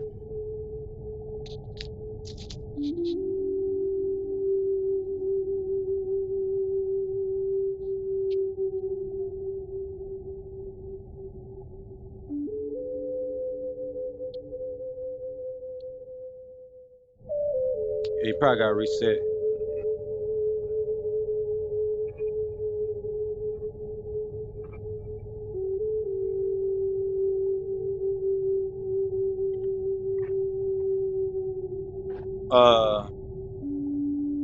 Was I reading?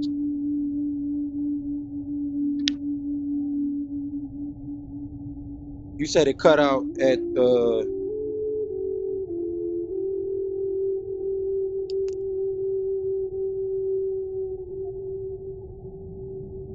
trying to figure out, was I reading already or what? Did you hear anything that I read about the book?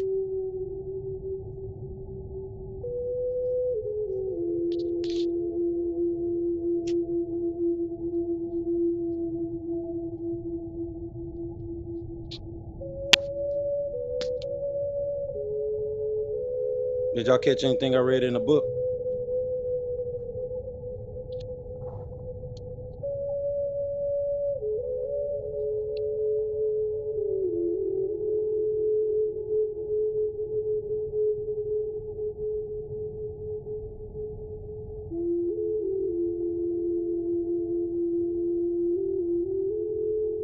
Okay.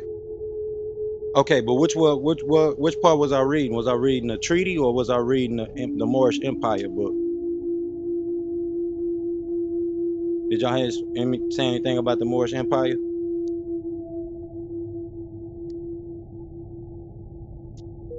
I'm not sure if it cut out when I was reading the treaty. I think y'all heard the treaty part.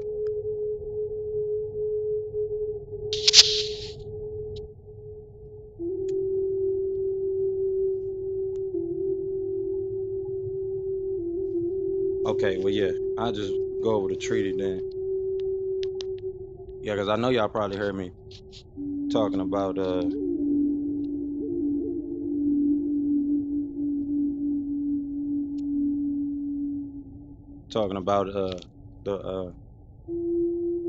foundation and stuff like that. Yeah, so yeah. So I'm gonna read this Moorish Empire. The first chapter is called Mauritania. I guess I'm gonna read down to where I was.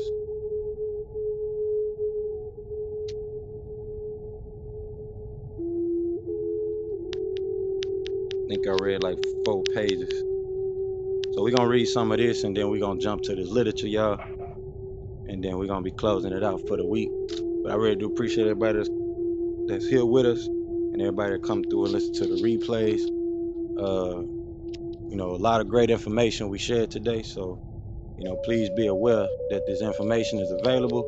And I just want to give clarity for our people. So, you know, y'all have it. And that it's time to build and time to come into the divine and national movement. And at this point it's global. So the first chapter reads, we're not gonna read the whole chapter, I'm just gonna cut through some of it so y'all get a, you know, a little bit of insight on what, you know, what was said in the past about us. And this is, I guess this is about Mauritania from 500 BC to 690 after Christ, as they call it. So it says, of ancient Mauritania, the records existed that exist are very scanty and unsatisfactory. The information with us has come to us so conflicting, when not manifestly borrowed, that there is no certain ground on which we may build history or even a romance. The earliest authorities, who dealt almost exclusively with myths and legends, may be set aside at once, for Morocco lay so far out the beaten tracks of those days that it is only when the Carthaginian Hanno makes a colonizing expedition to beyond the Herculean pillars that we meet with dependable statements.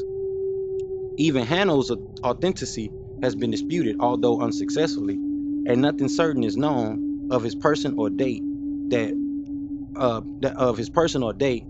that remains is the account of his purpolis or voyage, graven on a stone in the temple of Saturn at Carthage on his return, and copied by a Greek traveler centuries later.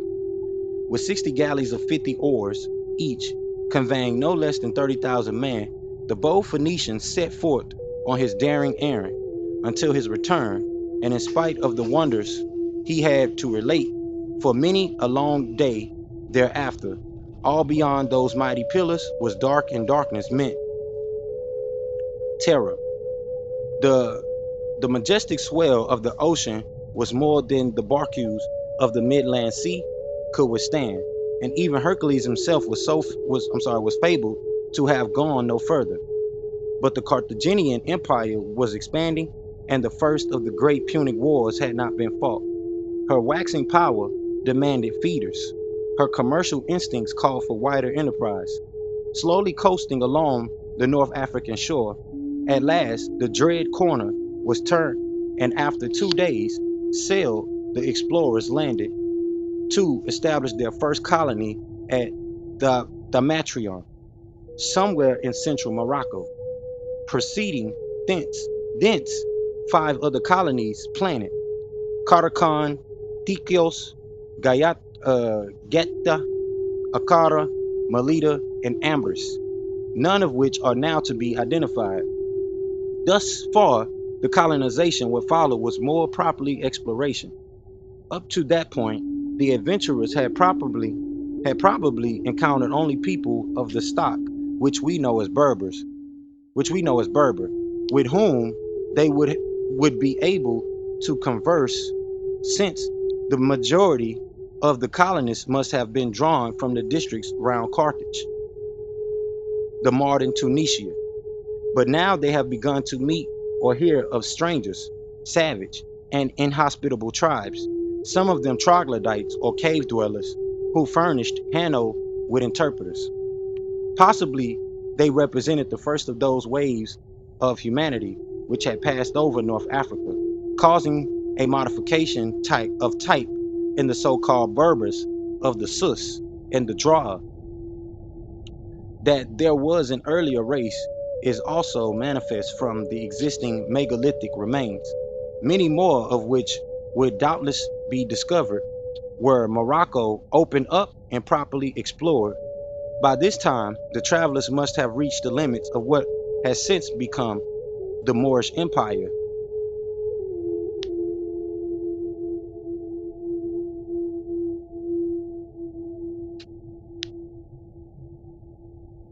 I got you, Jonathan.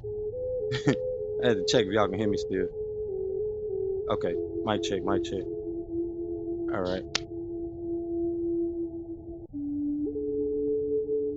And in pushed on till they met with crocodiles and hippopotami, and hairy men and women or gorillas, from which it is evident that they were well within the tropics, perhaps at the mouth of the Niger. For the elephants they found in Sus, there is no difficulty in accounting, since they were still to be seen there nearly 1,000 years later. But the presence of the river denizens set the extent of their journey beyond all doubt. Of the faith of the colonies founded, nothing is known. But it seems certain that they seldom or never included the surrounding territory, and that they were little more than trading stations, of which, according to Eratosthenes, quoted by Strabo, Carthage, when it fell, possessed no fewer than 300 along this coast. Thus it is not wonderful that the traces are slight, nor must it be forgotten that the city of Dido itself was entirely exotic, a parasitical growth, and that, as one writer puts it, Carthage, in the height of her power, paid ground rent. That there are so few remains to indicate the situations of these colonies is not so remarkable as the almost complete obliteration of the wiped out parent city. Thus the Phoenician era came and went, leaving hardly a memory, only the faintest of traces. No account has survived of the peoples with whom the colonists traded. It was not until the troops of Hasdrubal and Hamilcar and Hannibal had made their last march to the narrowing straits, and the avenging Roman, having driven them back from Spain, pressed after to establish an African empire, that the oldest existing legend about the natives were placed on record. 1,000 years after the voyage of Hanno, a Roman scribe, Procopius of Caesarea, secretary to Belisarius in Justinian's Vandal war in Africa, wrote that in his day there existed near Tangier 2 white columns of stone by a gushing spring.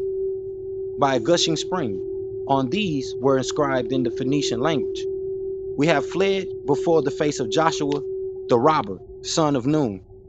Procopius explains that the inhabitants of these parts were descended from the Canaanites, expelled before the children of Israel, whom he appears to have confused with the early Phoenician settlers. But whatever the truth may have been, the Arab historian also attribute a Canaanitish origin to the Berbers, assigning a more recent date for their expulsion, which they declare took place under Goliath or Jalit, their king, in the time of David. Whether they only imperfectly echo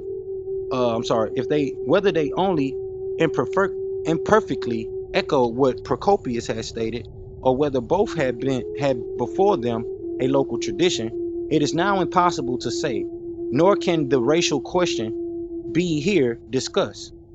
Although from the connection with biblical history, it fascinates so many and has led so many theory building and random assertion. With the advent of the Romans, we are at last brought in touch with well authenticated history. But even then, their westernmost African providence was not of sufficient importance to call for careful notice from contemporary writers. 64 years after the burning of Carthage, when Rome had been captured by 4 uniting foes, the armies of Sertorius, one of the number, having been expelled from Spain by a lieutenant of the dictator Sulla, attempted with the aid of Sicilian pirates to land on the Moorish coast. But driven back by the inhospitable natives, he was forced to make for the Canaries. Already in the previous year, Bogud, son of King Bacchus of Tangier, had sent his son Ganda with troops to the aid of Pompey against Yarbus, the Numidian, so that the Moors had evidently realized the growing power of Rome and knew what the fall of Carthage implied. Consequently, when Tangier was taken immediately afterwards by a fresh band of Sicilian corsairs, led by Ascalis. Roman troops were sent to its assistance, but in vain. The successful Sertorius was unable to collect an army, which included 700 Berbers. With their support, he invaded Spain and recovered the ground he had lost. It was not, however, till the time of Augustus that the Romans acquired any real power on this coast, and then so far as concerned Morocco, it was indirect. Just at the time of the birth of Christ, Numidia was handed over by the emperor to Juba the Younger to be held as in fief from Rome, and 24 years later, Mauritania was given to him by Tiberius in exchange. Mauritania then included little more than Algeria, and although raised by Augustus to colonial rank as Julia Constantia, it soon lost all its importance. Juba, like those who succeeded him, found the mountain Berbers hard to control and was compelled on several occasions to request the aid of Rome. The most important of these expeditions took place in the first year of the reign of Claudius I under Suetonius Paulinus, who 2 years later was to traverse Western Europe and establish Roman rule among the distant savages of Britain. This was the greatest undertaking of the Romans in Morocco, for Suetonius pursued the indomitable natives under Adamant as far as 10 days, marched across the Atlas with its internal snows until he reached the desert of Black Earth and the river still known as Gihir towards Tefilot, that's how I said. Perhaps to his expedition were due the ancient Roman remains referred to by Leo, possibly a fortified outpost, but not everyone in Morocco known by the name of Rumi is to be attributed to them. So I think that's where I had stopped at. So I'm gonna keep going. It says, Salaburs, king of Mari, being thus overthrown, the whole of his country was merged in the Roman Empire. This at no time extended further along the coast of Sali, or as the Moors call it, Salah, a name recalling Salah, that by which it was known to the Romans. In the Antonine itinerary, it is spoken of as Salaconia, but this could hardly have been an abbreviation of Sela Colonia, a colonia, as some have supposed, since Pliny, when enumerating all the other colonies, make no mention of it as such, nor did the province stretch further inland than Volubilis, the ruins of which still stands on the hillside of Zahun. Here, 8 centuries later, Moulay Idris erected his standard and established a Moroccan dynasty. A glance at the map will show that with the exception of the district of Irif, whose inhabitants were never fully subjugated, since under Marcus Aurelius they were able to rebel and carry the war into Spain. The Romans only mastered the northern plains, hemmed in by mountains to the south and east, though southward of Salali stretched then, as now, vast fertile plains. They were described by Pliny as deserted, and the home of elephants. The entering of Juba left a treatise on what he saw in his African kingdom in several books, which have unfortunately been lost, and our only knowledge of the people is derived from Pliny, who quotes Suetonius about the Getuli, a name which has by many been identified with the more modern Ghazuli or Jazuli. Of these and kindred nations, the history Gabon has remarked that during the vigor of the Roman power, they observed a respectful distance from Carthage, and the seashore under the feeble reign of the Vandals. They invaded the cities of Numidia, occupied the sea coast from Tangier and Caesarea, and pitched their tents with the impunity in the fertile plains of Byzantium, the Moorish princess, and aspired to receive in the Roman emperor's name the insignia of their regal identity. Such a prince was Juba himself, although more strictly speaking, he was a Numidian, for the word Mauritania was of a much more vague significance than our expression Morocco. In order to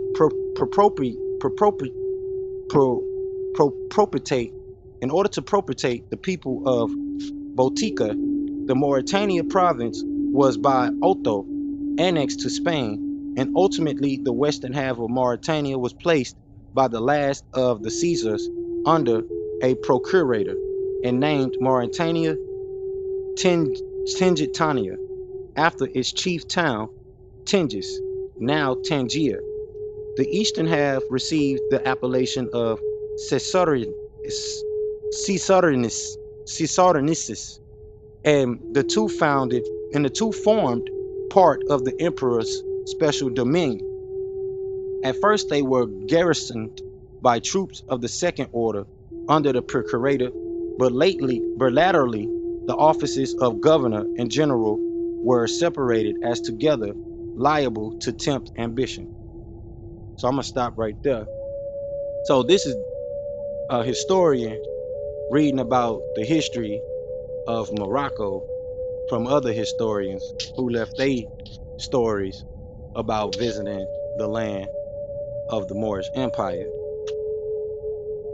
And you can see they knew who was the indigenous people there, but the history that and the story that they was leaving was to play like they didn't know who was the descendants of this landmass.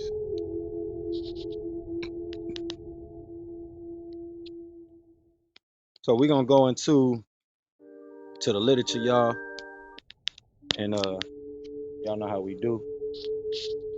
We're gonna call it a night. Appreciate y'all for coming and getting this divine message. Friday is a holy day, and it's a day that we, could really put our power into building the momentum that we need. We don't need that many people. We're not here building a religious gang. This is for our people to proclaim their nationality and learn their divine creed. And that divine creed is very mass, very vast. And so, like I said earlier, this has nothing to do with the Orthodox religion of Islam.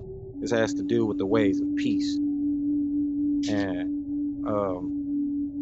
a lot of people miss the fact that that tradition went all the way back to the first father of medicine, Hotep. And, the reason why his name is called Imhotep. And, a lot of that information is kind of blotted out when people, talk about who he was as a person, in the history of the ways of peace and the healing. But with that, y'all, I'm gonna read these messages from the prophet, and we're gonna call it a night. True peace. All right. So the prophet, want us to read these messages every week. Going to give our honors to the prophet Noble Drew Ali, to the Honorable Marcus Garvey, the forerunner of the prophet, also to the prophet's father, Dusa Ali, who's considered the teacher of teachers, as well as the divine messenger, Elijah Muhammad, and the master teacher, Dr. Malachi Z. York, as well as Yahweh Ben Yahweh, other leaders that came and left their great messages along with them. So, we will be getting back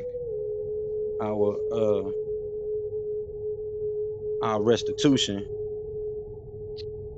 with compound interest, as the prophets say. And with that, Let's go into these messages.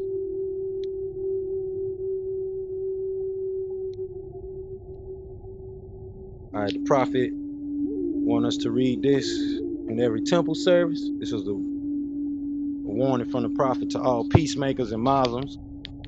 The prophet said, I hereby inform all members that they must end all radical speeches while at work or in their homes or on the streets.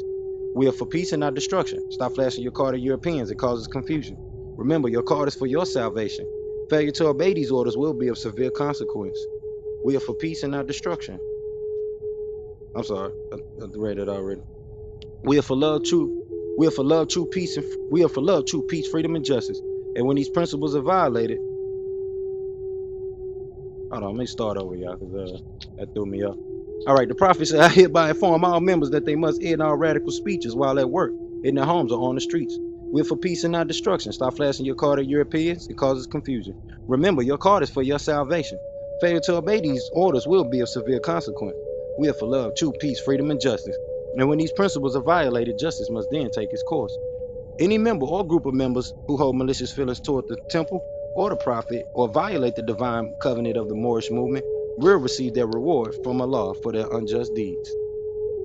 All true Moors will and must obey the laws laid down to them by their prophet. If they lose confidence in their prophet, they should turn in their card and button, cease wearing their turban and fez, and return to the state where I, the prophet, found you. This is a holy and divine movement founded by the prophet, noble Drew Ali, and if the prophet is not right, the temple is not right. The prophet, therefore, is sending out the divine plea to all Moorish Americans that they do their part in protecting their prophet and the temple. This is an everlasting movement founded by the prophet through the will of Allah to redeem his people from their sinful ways. True peace, noble Drew Ali. All right. So I'm going to go ahead and read the next divine warning the prophet wants us to read at every temple service. And then we're going to move on to the prayer, y'all. We're going to call it a night. I wish I could have got more into this literature, but we're going to do that again either Sunday or we can get into it next week. Really go in depth between what it was stating in that documented history there. So this is to be proclaimed in all temple services. The prophet stated, Islam, true peace. I am glad to know that I have a few faithful Moors among you all, and I desire for them to know the truth and the divine truth. There's a host of jealousy about me and the movement now by the same people of our side of the nation that claim I was only a joke and unreal.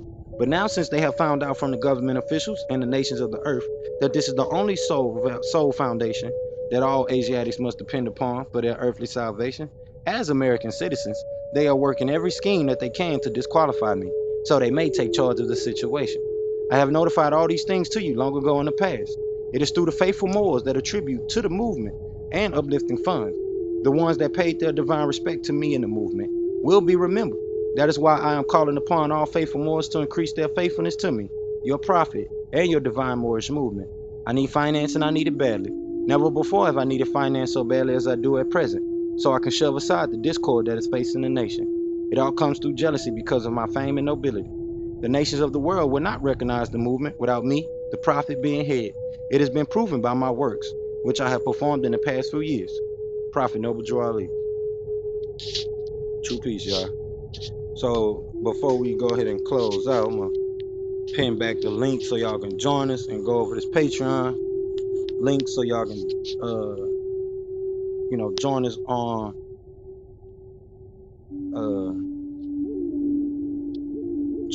the royal patronage.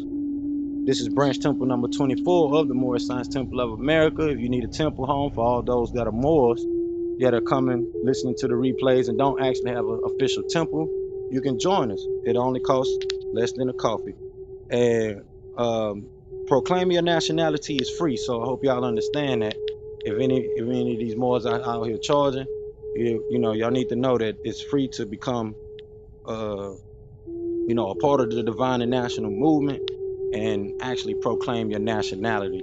And what they're not telling y'all, especially all these, like I said, secular nations that are being established, they're being established with, without the precedent that the prophet has set up.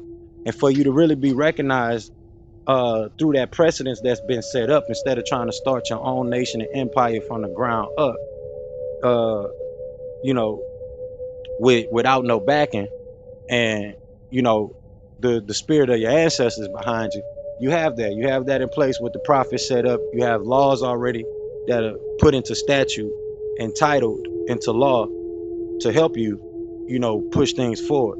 So with that, you can join the royal patronage, and this branch temple. If you need a home, branch temple, we here every Friday and Sunday. We have a school system that we just had pinned to the top of the room. You can join us and get involved, and really push things forward.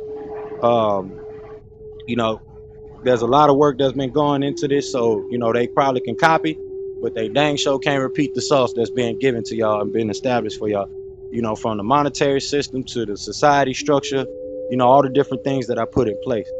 And a lot of this stuff is not to make money, but to develop a global economic structure for us as a people.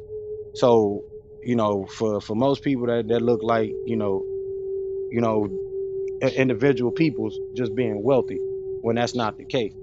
um so for those that are really trying to get the fundamentals down and understand the spirit that comes into being a part of the people of the Ummah, and the things that I broke down earlier, for those that are come in, listen to the replay, like I say every week, y'all don't want to skip through these messages, man. Y'all want to get these whole messages, because I really go in, I really allow that energy to really channel down, and I speak the messages that need to be heard week to week.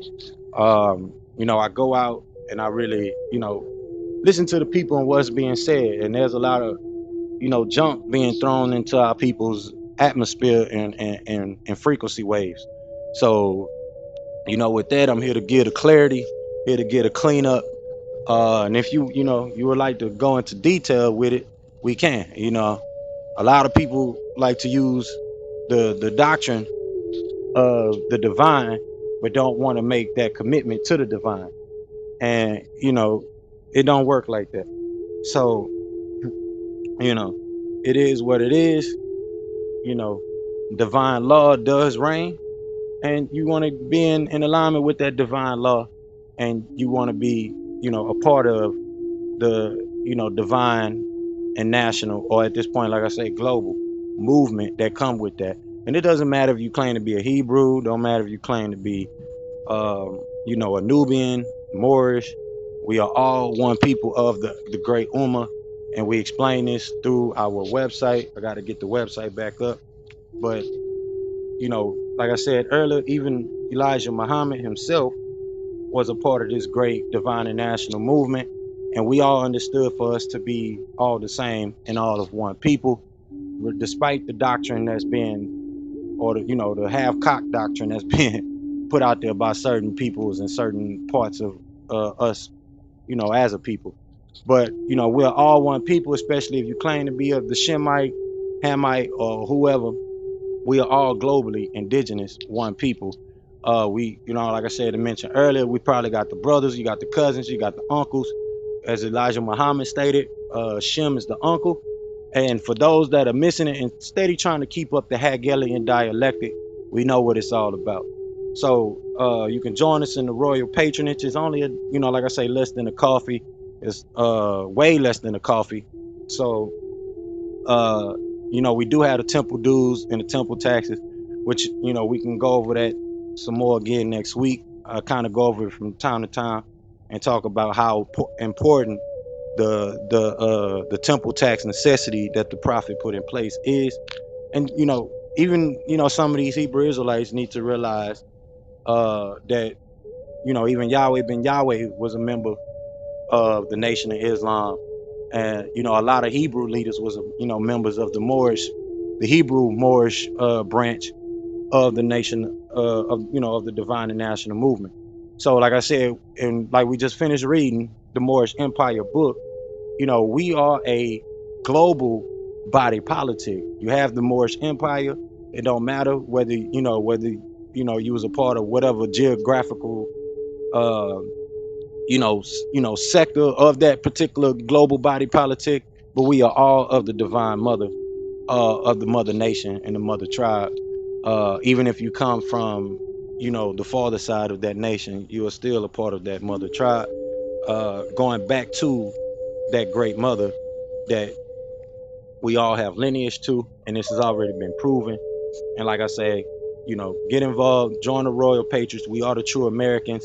It don't matter if you claim to be the Mexican, this empire, that empire. We are all one people, and we got to really get down to the fundamentals and the foundation that was really established.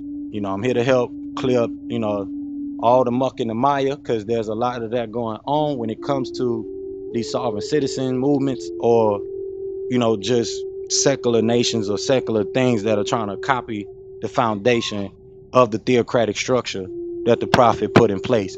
And theocratic means godly structure, or faith-based structure, which is decentralized. So y'all really have to grasp that and really understand that. So for the people that's asking who are the Moorish leaders and where they at and why this not happening, well, for you to even ponder that question, for them to even ponder those questions, they should be the ones stepping up and taking lead. Especially if you can look in the mirror and see that you're so-called dark-skinned, melanated, or indigenous. We don't need a DNA test or some test to see if you're Moor or not, or you're of the melanated people or not, all the way down to the freckle skin, Tawny Moor or Tamahu, or whatever you want to call them. So, like I say, the link is pinned to the top of the room. This is branch temple number 24 of the Moorish Science Temple of America. Come get involved. We're here to, link in with the family of nations. I'm about to close us out with this divine prayer, y'all. I really do appreciate everybody that came through and contributed today. And much love, much love. Peace, brother Muhammad. I see you down there. And thank you for catching the end. You might want to catch the replay so that way you can, catch some of the juice that we've been dropping today in this good old sermon or lecture, whatever you want to call it. We have been providing that great divine elect information. We come in every Friday on Holy Day, let it channel down through us, prepare for, that time for which is now all the way to Saturday. Hope y'all enjoy y'all family day tomorrow, and we're gonna close out with the prayer. So whatever prayer you want to say, let's get it in. But we're gonna do the Moorish American prayer as we do. In much respect to all Moorish Americans, Moorish Asians, and Moorish Africans, and all indigenous world islanders. With that, y'all, divine love, let's get into it. Y'all know how this go. 45-degree feet at a 45-degree angle. 2 fingers up, 5 fingers up, facing the east. Allah, the Father of the universe, the Father of love, truth, peace, freedom, and justice. Allah is my protector, my guide, and my salvation, by night and by day, through his holy prophet, Noble Drew Ali. Amen. One love, y'all. Wadu. Islam, though. One love. Wadu, y'all. True peace. Come back next Friday or Saturday. We're gonna be up. Not Saturday, but yeah, we might not be up tomorrow, y'all. Just so y'all know, because tomorrow my birthday. But Sunday we will be on for newcomers gathering. So I'll see y'all then. And peace and blessings. Wadu.